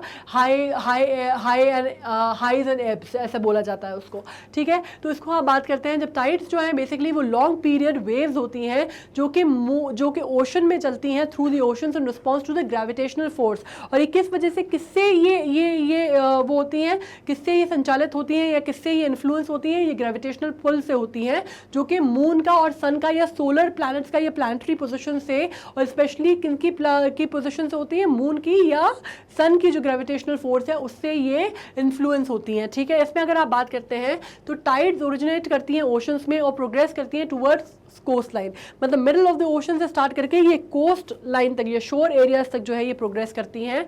और इनको आप बात कर सकते हैं appear as a regular rise and fall of the sea surface. और इसमें आप बात कर सकते हैं कि जो वेव्स हैं उनका रेगुलर राइज एंड फॉल जो है आप इसको नोटिस करेंगे। आपको मालूम है हाई टाइड आता है, लो टाइड आता है, इनकी बातें होती है। या फिर आप जैसे मैं आपको बताऊं, अगर आप कभी वहाँ गए हैं, आप बॉम्बे अगर कभी गए हैं तो उसमें जो हाजी अली की दरगाह है वो आपको मालूम है बीच में है, पानी के बीच में है ना। तो वहाँ पे नॉर्मली शाम के टाइम पे क्या करते हैं, वो आपको जाना बंद कर देते हैं, क्योंकि कहा जाता है कि हाई टाइड और लो टाइड पे बहुत डिपेंडेंट होता है ये कि आप किस तरह से आप जा सकते हैं, आपको जाने की अनुमति दी जाएगी, आपको प्रतिबंधित कर दिया जाएगा, क्योंकि वहाँ पे ये टाइड का जो टाइम है ये बहुत ज़्यादा मायने रखता है, क्योंकि वेव्स जो है उनकी जो लेंथ है वो बहुत ज़्यादा बढ़ जाती है और कम हो जाती है डिपेंडिंग ऑन द टाइड्स, ठीक है। अब जब आप बात करते हैं हाईएस्ट पार्ट की या क्रेस्ट की, तो वेव रीच करती है एक पर्टिकुलर लोकेशन और हाई टाइड अकर होता है, ठीक है।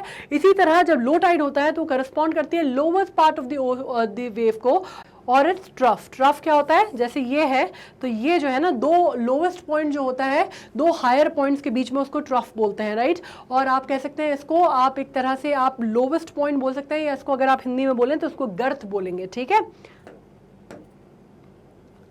अब कैरेक्टरिस्टिक क्या होते हैं टाइड के? कैरेक्टरिस्टिक ये होते हैं, जो टाइडल बल्जेस होते हैं वो वाइड होते हैं कॉन्टिनेंटल शेल्फ में, जिसको समतल बोलते हैं, महाद्वीपीय समतल बोलेंगे उसको आप, ठीक है। उसमें आपके हैव ग्रेटर हाइट्स, वहाँ पे इनकी हाइट जो होती है वो ग्रेटर होती है, ज़्यादा होती है, क्योंकि समतल होता है, ज़मीन के नीचे एक तरह का किस तरह का आप इस तरह का कुछ एरिया होता है वाटर के अंदर, इसको आप बोलेंगे, ठीक है। ये आपने कॉन्टिनेंटल शेल्फ मान लिया, जैसे वाटर सरफेस है, ओशन सरफेस है, उसके नीचे आप मान लीजिए तो कॉन्टिनेंटल शेल्फ है। और इसमें आप मान सकते हैं ओपन ओशन में टाइडल करंट्स जो होते हैं वो रिलेटिवली वीक होते हैं, जहाँ पे खुला हुआ समंदर होता है, ओपन होता है, वहाँ पे रिलेटिवली टाइडल करंट्स जो होते हैं वीक होते हैं। टाइडल बल्जेस जो होते हैं वो मिड ओशनिक आइलैंड को बोलते हैं एंड दे बिकम लो, ठीक है। मिड ओशनिक आइलैंड, जब वो मिड ओशनिक आइलैंड मतलब जो बीच में समंदर के बीच में जो बने हुए आइलैंड्स होते हैं ना, जो द्वीप होते हैं, जब वहां हिट करता है तो वहां पे वो कंपैरेटिवली कम हो जाते हैं, लो हो जाते हैं, ठीक है। आप इसमें जैसे समझते हैं तो आप मून की ग्रेविटेशन को आप समझने की कोशिश कीजिए टाइड्स की, तो इस तरह से होंगे। हाई टाइड्स जो होंगे वो इस तरह से होंगे, तो आपको मालूम है, मतलब बेसिकली आप ये समझिए, आपको सिर्फ इतना समझना है कि कॉन्टिनेंटल शेल्फ जहाँ होते हैं वहाँ पे टाइडल बल्जेस जो होते हैं वो वाइड होते हैं, जहाँ पे द्वीप वगैरह होते हैं वहाँ पे लो हो जाते हैं, ओपन ओशंस में लो हो जाते हैं। और सबसे ज़्यादा इन्फ्लुएंस किससे होते हैं, किसके मूवमेंट से या किसकी ग्रेविटेशनल फोर्स से? मून की या सन की, लेकिन मून की ज़्यादा प्रोमिनेंट होती है, ठीक है। हाई टाइड्स या लो टाइड्स अगर आप बात कर रहे हैं तो मून की ज़्यादा प्रोमिनेंट होगी। इसके अलावा जब आप बात कर रहे हैं shape of bays and estuaries along the coastline can also magnify the intensity of tides, मतलब किस तरह का शेप है बेस का या किस तरह की एस्चुरीज हैं वो भी बहुत ज़्यादा डिपेंड करता है। उसके ऊपर भी किस तरह की टाइड्स होंगी, कितनी हाई टाइड होगी, लो टाइड होगी, या कितनी स्ट्रेंथ होगी उस टाइड की, ये डिपेंड करेगी। उसके अलावा अगर आप बात करते हैं हाइट जो है उसकी, वो जो डिफरेंस होता है ना, टाइडल रेंज की बात हो रही है यहाँ पे, डिफरेंस जो है हाइट का between the high tide and the low tide, जो डिफरेंस होता है दोनों में कि हाई टाइड और लो टाइड के बीच का जो अंतर होगा उसको हम टाइडल रेंज बोलते हैं। तो जब टाइडल रेंज पढ़ी जाती है तो क्या होता है, मतलब टाइडल रेंज का मतलब होता है डिफरेंस, जिसको आप दोनों में कंपैरेटिव एनालिसिस जब किया जाता है हायर का और लोअर का, तो वो जो होता है वो आप रेंज बोलेंगे कि टाइडल रेंज इतनी है, ठीक है। अगर आप बात करते हैं टाइडल पैटर्न्स जो होंगे, अगेन वो ओशन टू ओशन डिपेंड करते हैं, ज्योग्राफिकल लोकेशंस पे डिपेंड करते हैं। और इसमें आप ये बात कर सकते हैं कि लोकेशन टू लोकेशन मतलब किस तरह से किस ओशन में, ऐसा जरूरी नहीं है कि पैसिफिक ओशन में जिस तरह की टाइडल जो अक्रेंसेस है या रेंज है वो देखी जाए वही आपको अटलांटिक में भी देखी जाए।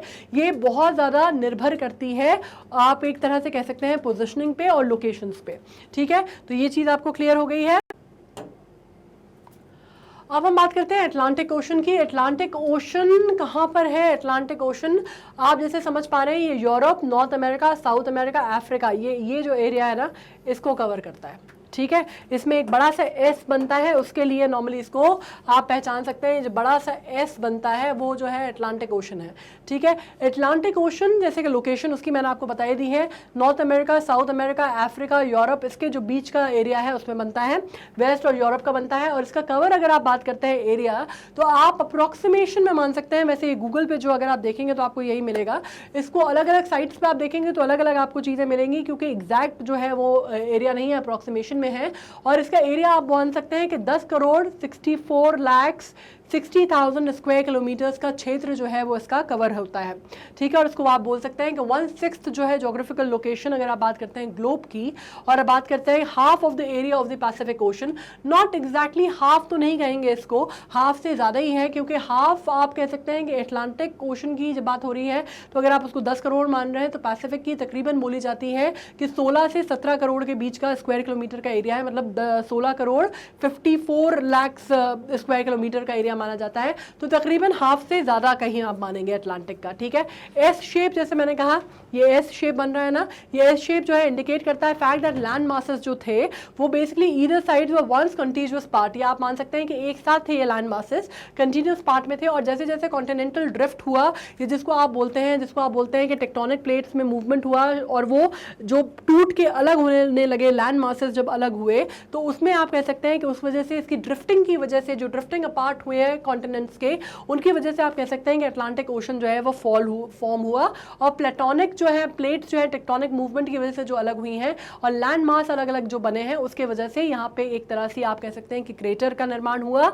एक तरह का आप कह सकते हैं गर्त आई, और उसमें फिर फाइनली अटलांटिक ओशन जो है वो फॉर्म हुआ। ठीक है, इसमें आप बात कर सकते हैं एवरेज डेप्थ जो है इसकी, वो पैसिफिक ओशन से तकरीबन आप बात कर सकते हैं कि कम मानी जाती है। एक्सटेंसिव कॉन्टिनेंटल शेल्स और मार्जिनल एंड एनक्लोज्ड सीज है इसके अंदर, आप मान सकते हैं कि बहुत गहरा ओशन माना जाता है। तकरीबन अगर गहराई की आप बात करें तो उसको बहुत मतलब आपको मालूम है टाइटैनिक इसी में डूबी थी, अटलांटिक ओशन के बीच में डूबी थी। अपनी जो फर्स्ट जो उसकी मेडन वॉयज थी उसमें टाइटैनिक डूबी थी। और कहा जाता है कि आप इसी बात से अंदाजा लगा लीजिए कि टाइटैनिक जहाँ पे टूट के गिरी थी, मतलब जहाँ डूबी थी, वहाँ पे तकरीबन माना जाता है कि वहाँ पे गहराई जो थी कुछ 4.25 किलोमीटर गहराई थी वहाँ पे समंदर की। ठीक है, तो आप ये समझ सकते हैं कि कितना हो सकता है गहरा।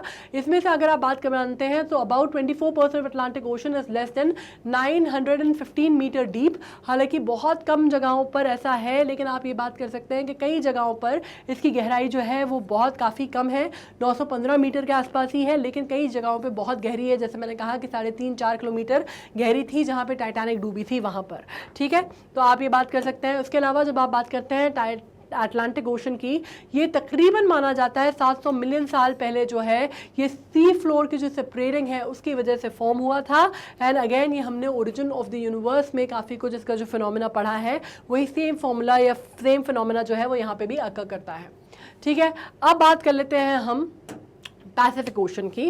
Pacific Ocean of course we know, प्रशांत महासागर जिसको हम बोलते हैं, ये ना सिर्फ पूरी दुनिया का सबसे बड़ा महासागर है पर सबसे गहरा महासागर भी है। अगर आपने मेरियाना ट्रेंच का नाम सुना है तो of course you know that it is the lowest point of the earth. ठीक है, मेरियाना ट्रेंच सबसे गहरी आप मान सकते हैं ट्रेंच है, और वो कहाँ पे लोकेटेड है? पैसिफिक ओशन में। ठीक है, पैसिफिक ओशन का अगर आप एरिया मानते हैं तो आप ये देख लीजिए, नॉर्थ अमेरिका से साउथ अमेरिका इस तरफ है, ऑस्ट्रेलिया और एशिया पूरा कवर करते हुए ये जो है ये पूरा पैसिफिक ओशन है।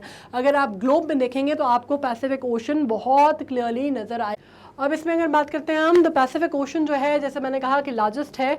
उसके अलावा आप बात कर सकते हैं ईस्ट टू वेस्ट में 16,000 किलोमीटर्स हुआ ईस्ट कोस्ट ऑफ एशिया से to the west coast of America in the east for about 14,880 kilometres from north to south between Bering Strait in the north to Cape Adare in the south. ठीक है, Antarctica तक पहुंच गया है ये।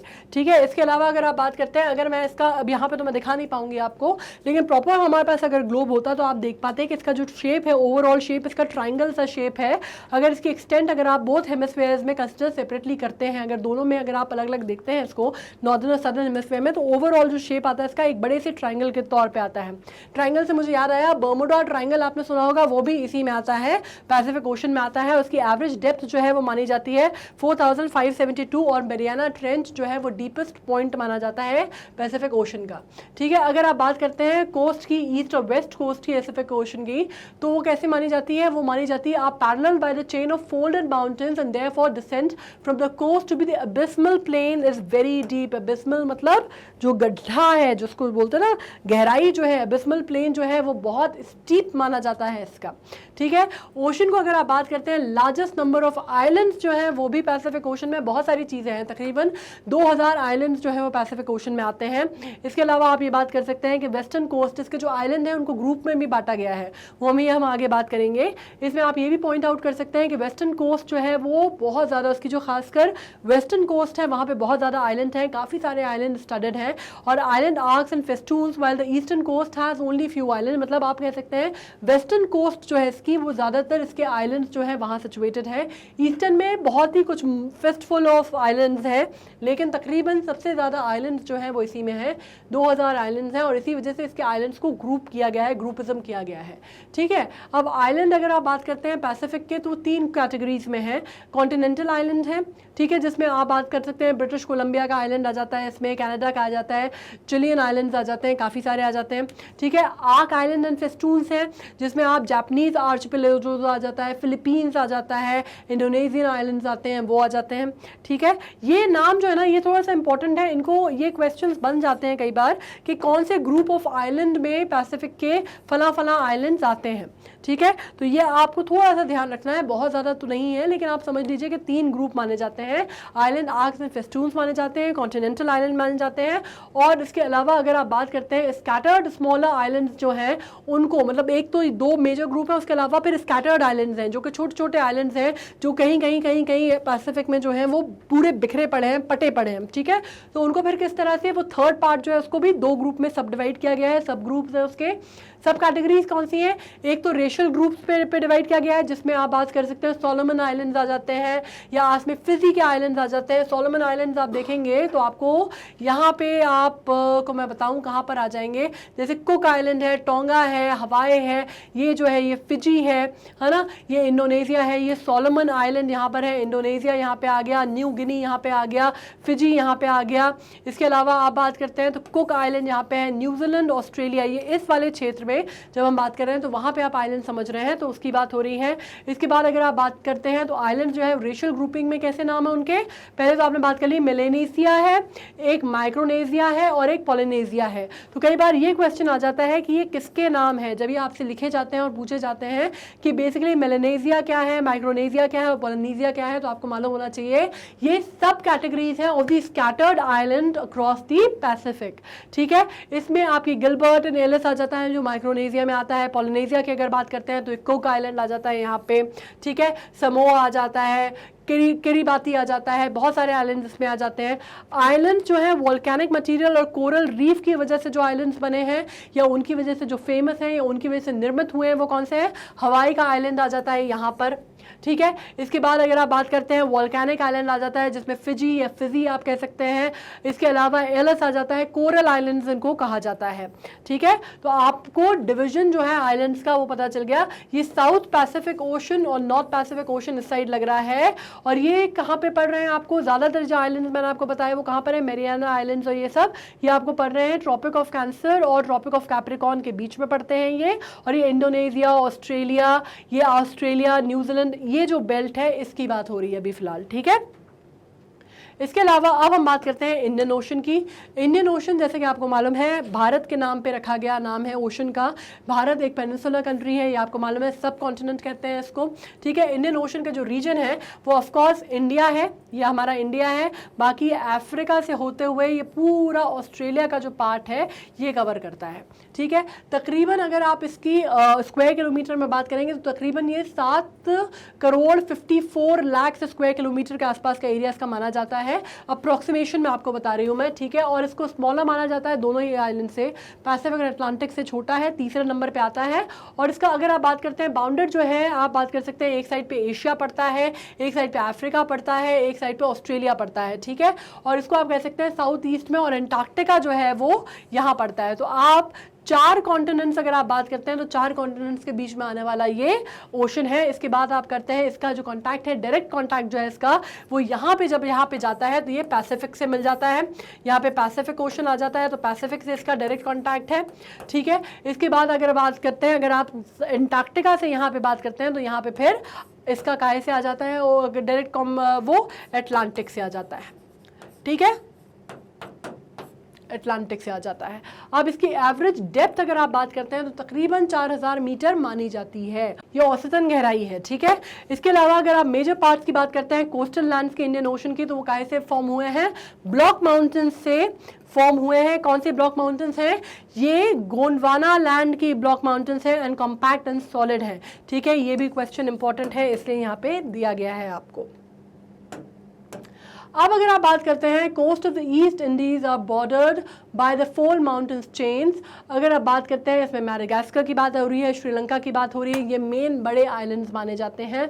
Of course we no, इसमें अगर आप बात कर रहे हैं बहुत सारे आ जाते हैं, इसमें प्रिंस एडवर्ड आ जाते हैं, इसमें सेंट पॉल्स आ जाते हैं, सीशेल्स आ जाते हैं, मालदीव्स आ जाते हैं, अंडमान निकोबार आ जाते हैं, बहुत सारे आ जाते हैं जो कि स्मॉल और टाइनी आइलैंड्स तो इसमें हैं।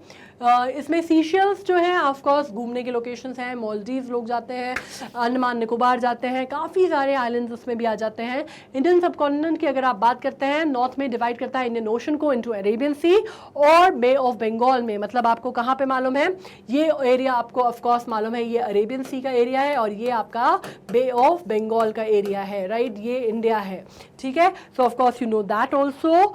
इसके बाद हम बात कर लेते हैं कि इसका जो माउथ है वो वाइडन हो जाता है साउथ की तरफ जब ये जाता है, ठीक है। और इंडियन ओशन को आपने 3 जोन्स में डिवाइड किया हुआ है। इंडियन ओशंस की और भी बहुत सारी चीज़ें हैं जो हमने IOR में पढ़ी हुई हैं, अगर आप करंट अफेयर्स के आप वीडियोस देखेंगे तो उसमें आपको मिल जाएगी, जो कि IOR रीजन हमारा कहलाता है, बहुत बड़ी लाइफलाइन हमारी मानी जाती है इंडियन इकोनॉमी की, और हमारी डिफेंस की भी बहुत बड़ी लाइफलाइन मानी जाती है IOR, जिसको हम कहते हैं इंडियन ओशन रीजन। तो उसके बारे में अगर आपको पढ़ना है तो आपको शॉर्टी नोट सीरीज में भी मिल जाएगा, और आपको ओलंपियाड की अगर आप करंट अफेयर्स पढ़ेंगे तो उसमें भी मिल जाएगा। अभी मैं ज्योग्राफिकल बात कर रही हूँ। तो इंडियन ओशन को डिवाइड किया जाता है 3 जोन्स में अपने रीजनल कैरेक्टरिस्टिक के बेसिस पे, ठीक है। पहला ये है वेस्टर्न जोन जो है वो अफ्रीका कोस्ट से लेके मिड इंडियन ओशन रिच तक है, जो कि लार्जर नंबर ऑफ आइलैंड्स जो है वो यहाँ पर आते हैं, काफ़ी सारे आते हैं, जिसमें एवरेज डेप्थ जो है मानी जाती है 3650 मीटर, ठीक है। इसके अलावा सेकेंड अगर आप मानते हैं तो ईस्टर्न जोन है, जिसको सबसे गहरा माना जाता है ऑफ ऑल द जोन्स, और इसकी एवरेज हाइट अगर आप बात करते हैं तो ये 5500 मीटर होनी चाहिए, यहाँ पे 5500 मीटर है, ठीक है। The continental shelf are narrow but very steep slopes, यहाँ पे इसके जो कॉन्टिनेंटल शेल्फ हैं वो नैरो हैं लेकिन बहुत स्टीप है, मतलब ऐसे है एकदम, ठीक है। अगर आप ये बात करते हैं तो अगर आप सतह पे बात करते हैं तो बहुत स्टीप है, नैरो है लेकिन स्टीप है, ठीक है। सेंट्रल जोन जो है वो रिप्रेजेंट करता है मिड ओशनिक रिज को, जहाँ पे छोटे छोटे से टाइनी आइलैंड्स हैं।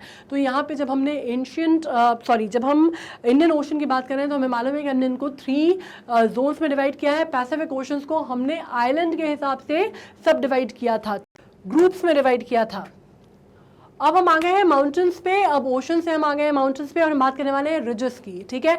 रिज क्या होती है, माउंटेन रिज जो होती है वो बेसिकली रेफर करते हैं माउंटेन्स को जो कि ओरिजिनेट करते हैं with the result of local foldings, ठीक है, या फॉल्टिंग्स की वजह से। इसमें अगर आप बात करते हैं तो नॉर्मली क्या होता है कि स्लोप जो होता है एक साइड का रिज का वो बहुत ज़्यादा स्टीप होता है, गहरा होता है, और दूसरी साइड का जो होता है वो थोड़ा सा उतना गहरा नहीं होता, उतना डीप कट नहीं होता, मॉडरेट स्लोप होता है दूसरी साइड पे, ठीक है। अगर आप हिमालयस की जैसे बात करते हैं तो उसमें स्टीपर जो है वो सदर्न पार्ट जो है वो ज़्यादा स्टीपर है, नॉर्दर्न जो है वो मॉडरेट है, ठीक है। तो ये आपको समझ में आ गया। सम केसेस में अगर हम बात करते हैं तो रिजेस का सिमेट्रिकल होता है स्लोप, मतलब दोनों के ही स्लोप जो है बहुत ज़्यादा ऐसा नहीं है कि एक जो है बहुत स्टीप है, एक जो है वो थोड़ा मॉडरेट है, दोनों ही कई बार स्टीप होते हैं, दोनों ही कई बार मॉडरेट होते हैं, ऐसा भी हो जाता है। सिमेट्रिकल स्लोप हो सकते हैं दोनों साइड के, हिमालय में ऐसा नहीं है, या आपको ये समझना है कि उसके जो है वो स्टीप स्लोप जो है उसकी जो रिजेस हैं एक तरफ से बहुत स्टीप है और एक तरफ से बहुत मॉडरेट है, ठीक है। इन सम केसेस जैसे मैंने बताया कि सिमेट्रिकल भी हो सकता है। अब माउंटेन रेंजेस की अगर हम बात कर लेते हैं तो माउंटेन रेंज में या माउंटेन सिस्टम में क्या डिफरेंस होता है वो समझ लेते हैं। माउंटेन रेंज जो होती है बेसिकली सीरीज होती है रिजेस की, जो कि ओरिजिनेट करती है सेम एज पे, ठीक है। उसका जो ड्यूरेशन होता है, मतलब जो टाइमिंग होती है, जो एजिंग होती है उसकी, वो सेम होती है और सेम प्रोसेस से वो गुजरती है, ठीक है। तो उसको हम बोलते हैं माउंटेन रेंज। अब क्या होता है, कई बार मैंने सुना है कि माउंटेन रेंज और माउंटेन सिस्टम को लोग आपस में कंफ्यूज कर देते हैं। इसमें आपको ये समझने की जरूरत है कि इसमें जो रिजेस है ना वो एक ही टाइम पे डेवलप हुई हैं और सेम प्रोसेस ऑफ वेदरिंग से वो गुजरी हैं, ठीक है। मोस्ट प्रोमिनेंट या कैरेक्टरिस्टिक अगर आप बात करते हैं तो माउंटेन रेंज की वो लॉन्ग और नैरो एक्सटेंशंस होते हैं उसके, ठीक है। हिमालय अगर आप बात करते हैं तो माउंटेन रेंज है जिसमें हिमाद्री रिज है, या आपने बात की हिमाचल रिज की या शिवालिक रिजेस की, ठीक है। तो इसमें आपको कंफ्यूजन तो नहीं है। इसमें रिजेस हमने डिवाइड किए हुए हैं माउंटेन्स की, जिसमें हिमालय की माउंटेन रेंज में हमने अलग अलग रिजेस के हिसाब से उनका पैटर्न जो है वो डिवाइड किया हुआ है, जिसमें शिवालिक रिज आ जाएगी, हिमाद्री रिज आ जाएगी। हिमालय हम इसलिए समझ रहे हैं क्योंकि वो हमने बहुत ज़्यादा ऑलरेडी पढ़ा हुआ है, इंडिया का है ऑफ कोर्स, सबसे बड़ी, सबसे आप कह सकते हैं सबसे पर्वत श्रृंखला, अपने आप में सबसे इंपॉर्टेंट पर्वत श्रृंखला हम मानते हैं उसको, इंडिया के हिसाब से तो है ही, वर्ल्ड में भी मानी जाती है। हाईएस्ट जो पीक है वो यहाँ पर है, हाईएस्ट पीक्स यहाँ पर है इनफैक्ट, ठीक है। तो इस वजह से हम जो एग्जाम्पल है वो हिमालय के उससे समझ रहे हैं, लेकिन ये होता क्रॉस माउंटेन रेंज सेम होता है, ठीक है।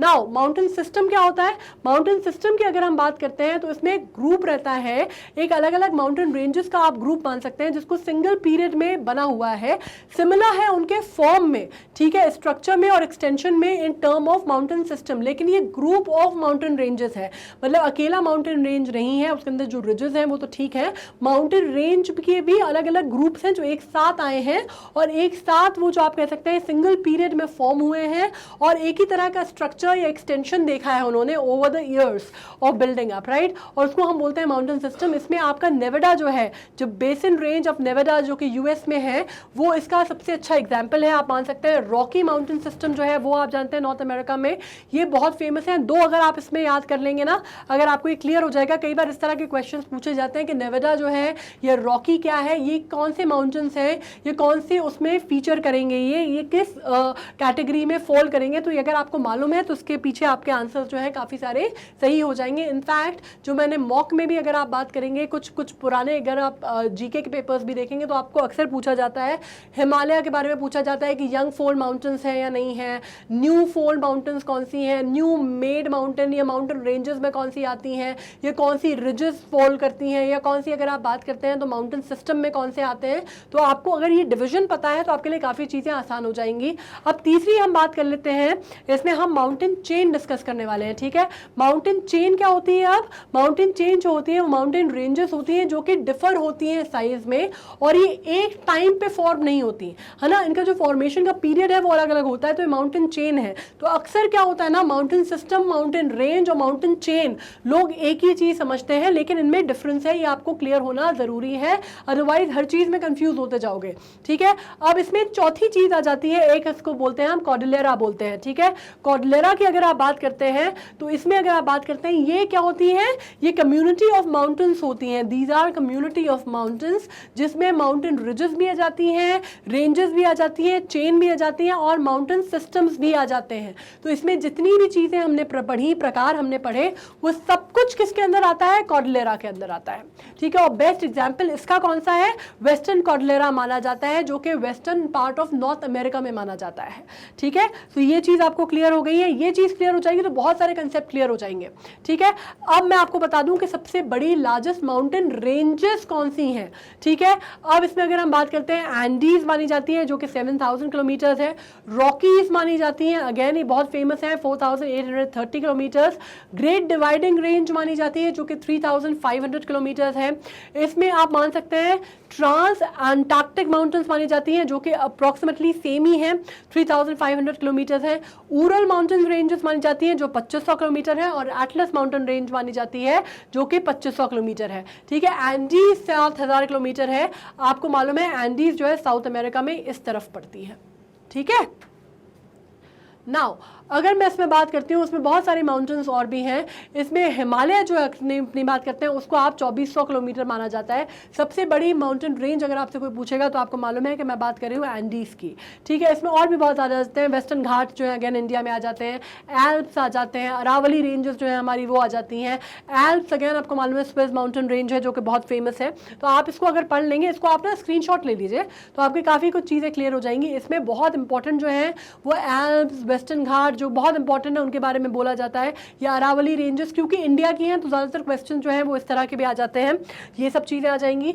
इसमें अगर मैं बात करती हूँ, अब थोड़ी सी हम बात कर लेते हैं एंडीज़ की। एंडीज़ जिसको मैंने कहा कि लॉन्गेस्ट है माउंटेन है, इसको कॉन्टिनेंटल माउंटेन रेंज बोला जाता है पूरी दुनिया की।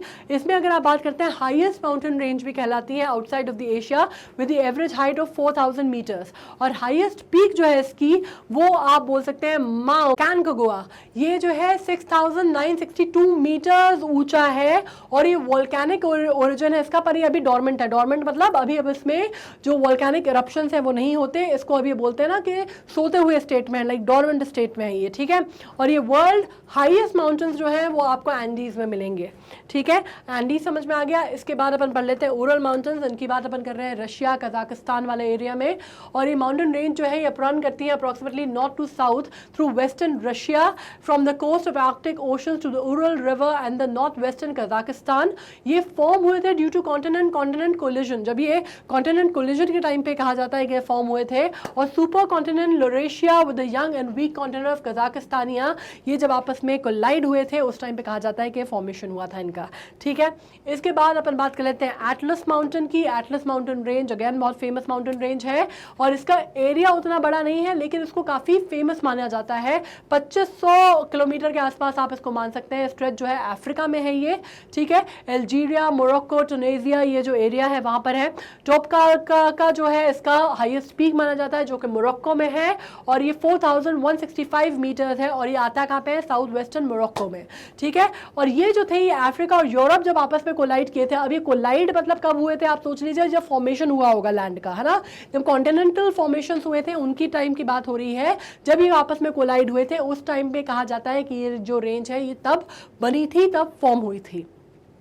इसके बाद आ जाते हैं अपन mighty Himalayas, our very own mighty Himalayas. और हिमालयन रेंज जो है प्लैनेट के हाईएस्ट पीक माउंट एवरेस्ट का घर है। ऑफ कोर्स इसके अलावा कंचनजंगा है, K2 पॉइंट्स हैं जो कि हाईएस्ट माने जाते हैं। इसके अलावा वेस्टर्न एंकर जो है इसका नंगा पर्वत माना जाता है जो कि south of the northern most bend of Indus river पे है, जिसको आपको मालूम है सिंधु नदी की बात हो रही है। इट्स ईस्टर्न एंकर जिसको आप बोलते हैं Namcha Barwa or just the great bend of the Brahmaputra river, जिसको सैंगपो रिवर कहा जाता है चाइना में। और Himalaya of course we know कि हिमालय इंडिया में तो ऑब्वियसली हमारा तो रेंज है ही, लेकिन वो नेपाल या आप बात करते हैं चाइना का पार्ट जो है वहाँ पे भी काफ़ी कुछ कवर होता है, ठीक है। तो इसको आप एकदम जोग्राफिकल लोकेशन में अगर आप बात करते हैं तो सिर्फ अकेले इंडिया के साथ नहीं जोड़ा जा सकता। इसकी जो रेंज है वो वेरी करती है 400 kilometre in the west to 150 kilometre in the east. Himalayas की अगर आप बात करते हैं तो यंगेस्ट फोल्ड माउंटेन्स कहा जाता है इनको in the ranges of the planet, and mostly uplifted sedimentary and metamorphic rock से बना हुआ है, ठीक है। ये क्वेश्चन इंपॉर्टेंट है, इसको याद रखना कि नॉर्मली ये पूछा जाता है कि क्या हिमालय बहुत ओल्ड है या यंग फोल्ड माउंटेन्स है, तो ये बेसिकली यंग फोल्ड माउंटेन्स है। और इसमें अगर आप बात कर लें अब की सेडिमेंट्री और मेटामॉर्फिक रॉक्स दोनों से ही फॉर्म हुए हैं, ठीक है। अब हम बात कर लेते हैं एल्प्स की, और एल्प्स को सबसे ज़्यादा जो नाम हो गया ना वो क्योंकि स्विट्ज़रलैंड में है और वहाँ पे सबसे ज़्यादा स्कीइंग वगैरह होती है, इसलिए एल्प्स का नाम बहुत ज़्यादा हो गया है। और हिमालय को क्यों जाना जाता है, क्योंकि दुनिया भर से लोग आते हैं जो माउंटेनियर्स आते हैं और हिमालय को जिसको बोलते हैं एवरेस्ट समिट के लिए आते हैं, राइट। तो एवरेस्ट समिट करना बहुत बड़ी बात है, इसलिए पूरी दुनिया में क्योंकि सबसे हाईएस्ट जिसको बोलते हैं पीक है, तो इस वजह से हिमालय की बहुत ज़्यादा इंपॉर्टेंस है। हमारे लिए ऑब्वियसली स्ट्रैटेजिक इंपॉर्टेंस कुछ और भी है उसकी, लेकिन वर्ल्ड में जो हिमालय जाना जाता है वो उसके लिए जाना जाता है। एल्प्स जो है वो अफ्रीका और यूरेशिया की टेक्टोनिक प्लेट जब कोलाइड हुई थी तब फॉर्म हुआ, ठीक है। Extreme folding cause by the event resulted in marine sedimentary rock rising by thrusting and folding into high peaks such as Mobla. Mobla इसकी पीक बोली जाती है जो कि 4810 मीटर्स है, and again Mobla peak is very famous just like the Everest और K2. ठीक है, फ्रेंच इटालियन बॉर्डर पे है ये, और आप इसको कह सकते हैं एक्सट्रीम फोल्डिंग की वजह से इवन जो रिजल्ट हुआ वो सेडिमेंट्री रॉक्स ने क्या किया, वो rising by the thrusting and folding into high mountain peaks, ठीक है, कोलिजन की वजह से बनी है ये भी। अब इसमें बात करते हैं, जब एल्पाइन रीजन की बात करते हैं तो इसमें 100 ऑफ पीक्स हैं जो कि 4000 मीटर्स के ऊपर है, ठीक है, तो इसलिए इसको 4000 भी कहा जाता है, 4000 भी कहा जाता है कि बहुत सारी यहाँ पे 4000 पीक्स के ऊपर है, इस वजह से इसको नॉर्मली लोग जो है लोकल भाषा में 4000 भी बोलते हैं, ठीक है। एक इंटरेस्टिंग बिट भी लिखी है मैंने यहाँ पे कि अगर आपको मालूम है कि भाई भारत में तो आपको मालूम है ऑब्वियसली हिमालय की बात हो रही है, पूरी दुनिया में आपको मालूम है कि किसकी बात हो रही है, आपको मालूम है कि माउंट एवरेस्ट की बात हो रही है, लेकिन क्या आपको मालूम है कि पूरे यूनिवर्स की अगर बात करते हैं, मतलब हमारे सोलर सिस्टम की कम से कम हम बात करते हैं, तो उसमें हाईएस्ट पीक कौन सी है, उसमें हाईएस्ट माउंटेन जो है वो है ओलंपस मांस, और ये मार्स पे है, और इसको कहते हैं कि एलिवेशन अगर आप इसका देखते हैं तो तकरीबन आप कह सकते हैं 26 किलोमीटर से लंबा एलिवेशन है इसका, और ये हाईएस्ट मानी जाती है, और हाईएस्ट एक्टिव वोल्केनोस जो है वो सोलर सिस्टम का जो है ये हाईएस्ट वोल्केनो माना जाता है हमारे सोलर सिस्टम का, ठीक है। तो ये एक इंटरेस्टिंग बाइट है आपके लिए। अब इसके बाद एक्चुअली ये वोल्केनो का जिक्र मैंने इसलिए किया क्योंकि हम वोल्केनोस पढ़ने वाले हैं जो कि हमारे इस पार्ट का आखिरी पार्ट है। अब वोल्केनो क्या, जो आपको मालूम है ज्वालामुखी जो फटने की बात होती है ना, हमने रॉक्स के बारे में जब पढ़ा था तब हमने बात की थी ज्वालामुखी फटने की। अब वोल्केनो क्या होता है, बेसिकली एक वेंट होता है या फिशर होता है जो कि क्रस्ट होता है मोल्टन रॉक में, विच लावा या मोल्टन रॉक जिसको कहते हैं, जिसमें एशेज होती हैं, गैसेस होती हैं, रॉक फ्रेगमेंट्स होते हैं, वो इरप्ट करते हैं मैग्मा चेंबर से बाहर, और वो सरफेस के नीचे से निकलता है। जैसे ये जो है आप ये देख रहे हैं ना, यहाँ पे ये बने हुए हैं, जैसे ऐसा लग रहा है ना जैसे नसें हैं और उसमें पूरा मोल्टन रॉक जो है लावा जो है भरा हुआ है, तो फिशर के थ्रू ये वॉयलेंट इरप्शन के थ्रू ये बाहर आते हैं, ठीक है। और वॉल्केनिज्म जो है फिनोमिनल होता है इरप्शन का, जब ये पूरा ज्वालामुखी जो है फट के बाहर निकलता है, तभी कोई आदमी को जब बहुत गुस्सा भी आता है तब उसको कहते हैं कि इसका बिल्कुल गुस्सा जो है वो वोल्केनो जैसा है, दबा हुआ रहता है, सप्रेस रहता है, कंडेंस रहता है, और जब लेकिन फटता है तो बिल्कुल ज्वालामुखी की तरह फटता है, तो उसको कहा जाता है कि ज्वालामुखी की तरह फटना। तो आप मोल्टन रॉक्स, वोल्केनिक गैसेस जो है वो वेंट के थ्रू बाहर आ जाती हैं सरफेस पे, ठीक है। और ये सिर्फ जमीन की सतह पे नहीं होता, ये समंदर की सतह पे भी होता है, और तब जब ये होता है अर्थक्वेक्स आते हैं, टेक्टोनिक प्लेट्स कोलाइड करती हैं या वोल्केनिक इरप्शन होता है, तब हमें मालूम है कि समंदर में बहुत बड़े बड़े तूफान या सैलाब भी आते हैं, ठीक है। अब कॉजेज क्या है वोल्केनो का, अब वोल्केनो के कॉजेज जो है वो ये हैं कि ह्यूज टेम्परेचर डिफरेंस रहता है जो कि इनर लेयर और आउटर लेयर में रहता है अर्थ के, ड्यू टू डिफरेंशियल जो एक्टिविटीज़ होती हैं, रेडियो एक्टिविटी उनके कारण, ठीक है। ये टेम्परेचर डिफरेंस क्या होता है, ये कन्वेंशनल करंट को इन द मेंटल, ये बेसिकली राइज करता है कन्वेंशनल करंट जो कि मेंटल में होता है। आपको मालूम है ना, अर्थ की कोर की या मेंटल की बात हो रही है, तो उस पर कन्वेंशनल करंट जो है उसको प्रोपेल करता है।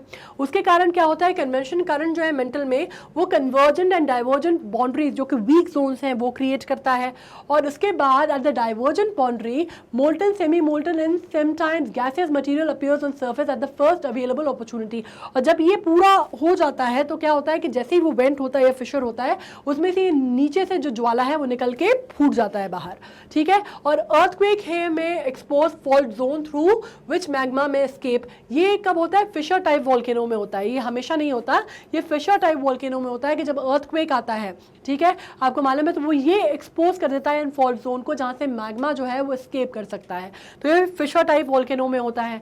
और at the conversion boundary the subduction of the denser plate create magma at high pressure which will escape to the surface in the form of violent eruption. और वॉयलेंट इरप्शन में कब होता है ये तो मैं आपको बता ही चुकी हूँ कि कन्वर्जन बाउंड्री होती है, सबडक्शन जो होता है डेंसर प्लेट का, वो मैग्मा को क्या कर देता है, हाई प्रेशर उसके ऊपर क्रिएट करता है, finally which will escape to the surface. और वो वॉयलेंट इरप्शन में जब कोई चीज आपको दबाई जाती है और वो फाइनली अपनी जगह छोड़ के फूटता है, तो वो वॉयलेंट इरप्शन के तौर पे बाहर आता है।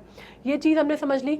अब वोल्केनो की जो लावा टाइप्स हैं उनको हम समझ लें कि कैसा होता है। फिशर वेंट इस तरह का होता है, ठीक है। आप वोल्केनो फीचर्स आप समझ लीजिए तो कैसा होता है, फिशर वेंट इस तरह का होता है, ये इस तरह का जो वेंट है इसके थ्रू निकला, ठीक है। तो ये आपकी किस वजह से होता है, अर्थक्वेक्स वगैरह की वजह से होता है। अब मैग्मा जो है बेसिकली वो कंपोज होता है मोल्टन रॉक्स का और अर्थ क्रस्ट में स्टोर होता है, ठीक है। लावा जो होता है मैग्मा होता है जो कि सर्फेस पे आता है, काय के थ्रू, वोल्केनिक वेंट के थ्रू। वोल्केनो वेंट मतलब जो कट होता है जिसको बोलते हैं ओपनिंग, आपने कहा उसको बोलते हैं। ठीक है, आप इसमें बात कर लेते हैं अपन एंडेस्टिक की, एसिडिक की या कंपोजिट की, या फिर आप बात कर लेते हैं स्ट्रैटोवोल्केनिक लावा की। ये लावा जो होते हैं ये विस्कस होते हैं और इनका बहुत हाई मेल्टिंग पॉइंट होता है। ठीक है, ये जैसे आप बात कर रहे हैं ना स्ट्रैटोवोल्केनो की, तो इनका जो मेल्टिंग पॉइंट है काफ़ी हाई होता है, लाइट कलर के होते हैं और लो डेंसिटी के होते हैं और हाईएस्ट परसेंटेज होता है इसमें सिलिका का। ठीक है, they flow slowly and seldom travel before solidifying, और ये कहा जाता है ये धीरे धीरे धीरे धीरे बढ़ते हैं, ये ऐसा नहीं होगा कि एकदम इरप्ट हो जाएंगे। ठीक है, ये धीरे धीरे धीरे धीरे बढ़ते हैं, इसमें सिलिका की डेंसिटी ज़्यादा होती है और आप कह सकते हैं कि सेल्डम ट्रैवल फार बिफोर सॉलिडिफाइंग, और ये जो बहता है ना लावा, ये दूर तक बहता है कई बार। ठीक है, ये दूर तक बहता है, ये मतलब सॉलिडिफाई होने से पहले काफ़ी दूर तक बहता है। उसके अलावा अगर आप बात करते हैं बेसिक या बेसाल्टिक या शील लावा की, तो ये हॉटेस्ट लावा होता है अपने तरह का, और इसका जो टेम्परेचर है वो 1000 डिग्री सेल्सियस से हो सकता है और हाईली फ्लूइड होता है ये। ठीक है, और इसको डार्क कलर बसाल्ट होता है, इसमें रिच होता है आयरन में, मैग्नीशियम में, और सिलिका में पुअर होता है। और सिलिका काहे में ज़्यादा होता है वो हम बात कर चुके हैं, इससे जो पहले वाला हमने पढ़ा उसमें सिलिका ज़्यादा होता है, इसमें बसाल्ट ज़्यादा होता है। ठीक है, और ये आउट ऑफ वॉल्केनिक वेंट आते हैं, ये धीरे आते हैं, एक्सप्लोसिव नहीं होते, ये इनकी खूबी है। ठीक है, जैसे आपने ये लावा देखा होगा कि कई बार आपने ये लावा, कई बार नेशनल ज्योग्राफिक वगैरह में दिखाता है, ये लावा जो फ्लो हो रहा है ये स्लो होता है, ये एकदम वायलेंट इरप्शन के थ्रू बाहर नहीं आता। ठीक है, अब टाइप्स ऑफ वोल्केनोज क्या है उसके ऊपर हम बात कर लेते हैं बेस्ड ऑन फ्रीक्वेंसी। ठीक है, इसमें एक्टिव वोल्केनो वो हैं जो कि फेली इरप्ट होते रहते हैं, अपने अलग अलग इंटरवल में होते रहते हैं, मतलब उस पर एक टाइम पीरियड में वो इरप्ट होंगे ही, ये एक्टिव वोल्केनो है। डोरमेंट वोल्केनो वो हैं जो कि एक टाइम पे एक्टिव रहे हैं लेकिन अब डोरमेंट हो गए हैं और उनमें कोई इरप्शन नहीं होता, रेगुलर रिसेंटली कोई इरप्शन नहीं हुआ है। और आप बात कर सकते हैं लॉन्गर इंटरवल ऑफ डोरमेंसी है उसमें, मतलब एक लंबा पीरियड है, एक अंतराल है जिसमें वो डोरमेंट है। ये एंशिएंट वोल्केनो या को आप एक्सटिंक्ट वोल्केनो कहते हैं, उनका मतलब यह है कि पूर्व में पहले हिस्टोरिकली तो वो हुए हैं इरप्ट लेकिन अब नहीं होते। ठीक है, अब उनमें कोई भी गतिविधि नहीं देखी गई है, अब रिकॉर्ड किए गए हिस्टोरिक टाइम में लेकिन अभी फिलहाल नहीं है। जैसे आप इनको देख लीजिए, ये जो है ये एक्टिव वोल्केनो है, अभी आपको दिख रहा है बाहर आता हुआ लावा, ये जो है डोरमेंट है, मतलब अब इसके आसपास जो है ग्रीनरी वगैरह सब जो है वो आ गई है, मतलब ये कई सालों से अब ये फूटा नहीं है, लावा आया नहीं है, ये इरप्शन नहीं हुआ है इसमें, और ये एक्सटिंक्ट है, मतलब यहाँ पे एक टाइम में हिस्टोरिकली कभी है यहाँ पे वोल्केनो इरप्शन हुआ था, अब नहीं है। ठीक है, तो इस तरह से हमने पढ़ लिया है, पूरा हमारा हो गया है कवर। आपको अगर इसमें कोई कहीं कंफ्यूजन है तो आपको मालूम है कि आपको क्या करना है। आपको सबसे पहले तो पूरी स्लाइड देखनी है, आपको वापस जाना है मैग्नेट ब्रेन्स की साइट पे, magnetbrains.com आप खोलेंगे तो हमारे यहाँ आपको मालूम है K12 NTSC ओलंपियाड सब कुछ कवर किया जाता है। इसमें आपको CUT आप जब खोलेंगे, जनरल नॉलेज का आप यहाँ पे खोलेंगे तो आपको पूरे के पूरे जो वीडियोस हैं मेरे वो आपको यहाँ पे मिल जाएंगे। आप इनको स्लाइड करेंगे ऊपर तो आपको सब कुछ पता चल जाएगा, स्क्रॉल करके सारे वीडियोस आपको सीक्वेंशियल ऑर्डर में मिलेंगे, कहीं कोई परेशानी की बात नहीं है। आप इस तरह से, आपको ऑप्शन है मोर वीडियोस एक्सप्लोर करने का, या आप चाहें तो आप नेक्स्ट वीडियो पे जा सकते हैं, राइट। सेम इसी तरह हमारे यूट्यूब चैनल पे भी आपको मिल जाएगा, हर चीज़ जो है आपको हमारी प्लेलिस्ट में चैनल पे मिल जाएगी। सब कुछ जो रेगुलर अपडेट्स हैं वो FB पे, व्हाट्सएप पे, हर जगह मिल जाएंगे। अगेन मैं बोल रही हूँ कि ये पढ़ रहे हो मॉक टेस्ट के लिए काम आने वाला है, लेकिन CUT के साथ साथ जो GK का ओलंपियाड के जो लिंक दी गई हैं उनको जरूर चेकआउट करना। उसके साथ तुम्हारा करंट अफेयर्स और आपका क्या कहते हैं, आपका जो रेगुलर GK है वो कवर होना बहुत जरूरी है। मैं again and again I am telling you, फिर जब मॉक होंगे तो शिकायत बिल्कुल नहीं करना कि मैम ने करंट अफेयर्स कंप्लीट क्यों नहीं कराए। करंट अफेयर्स मैं ऑलरेडी कंप्लीट करके आपको लिंक नीचे दे चुकी हूँ, look out for those videos. Okay, so on this note I am signing off, you pull up your socks and be prepared for the exam. Thank you so much.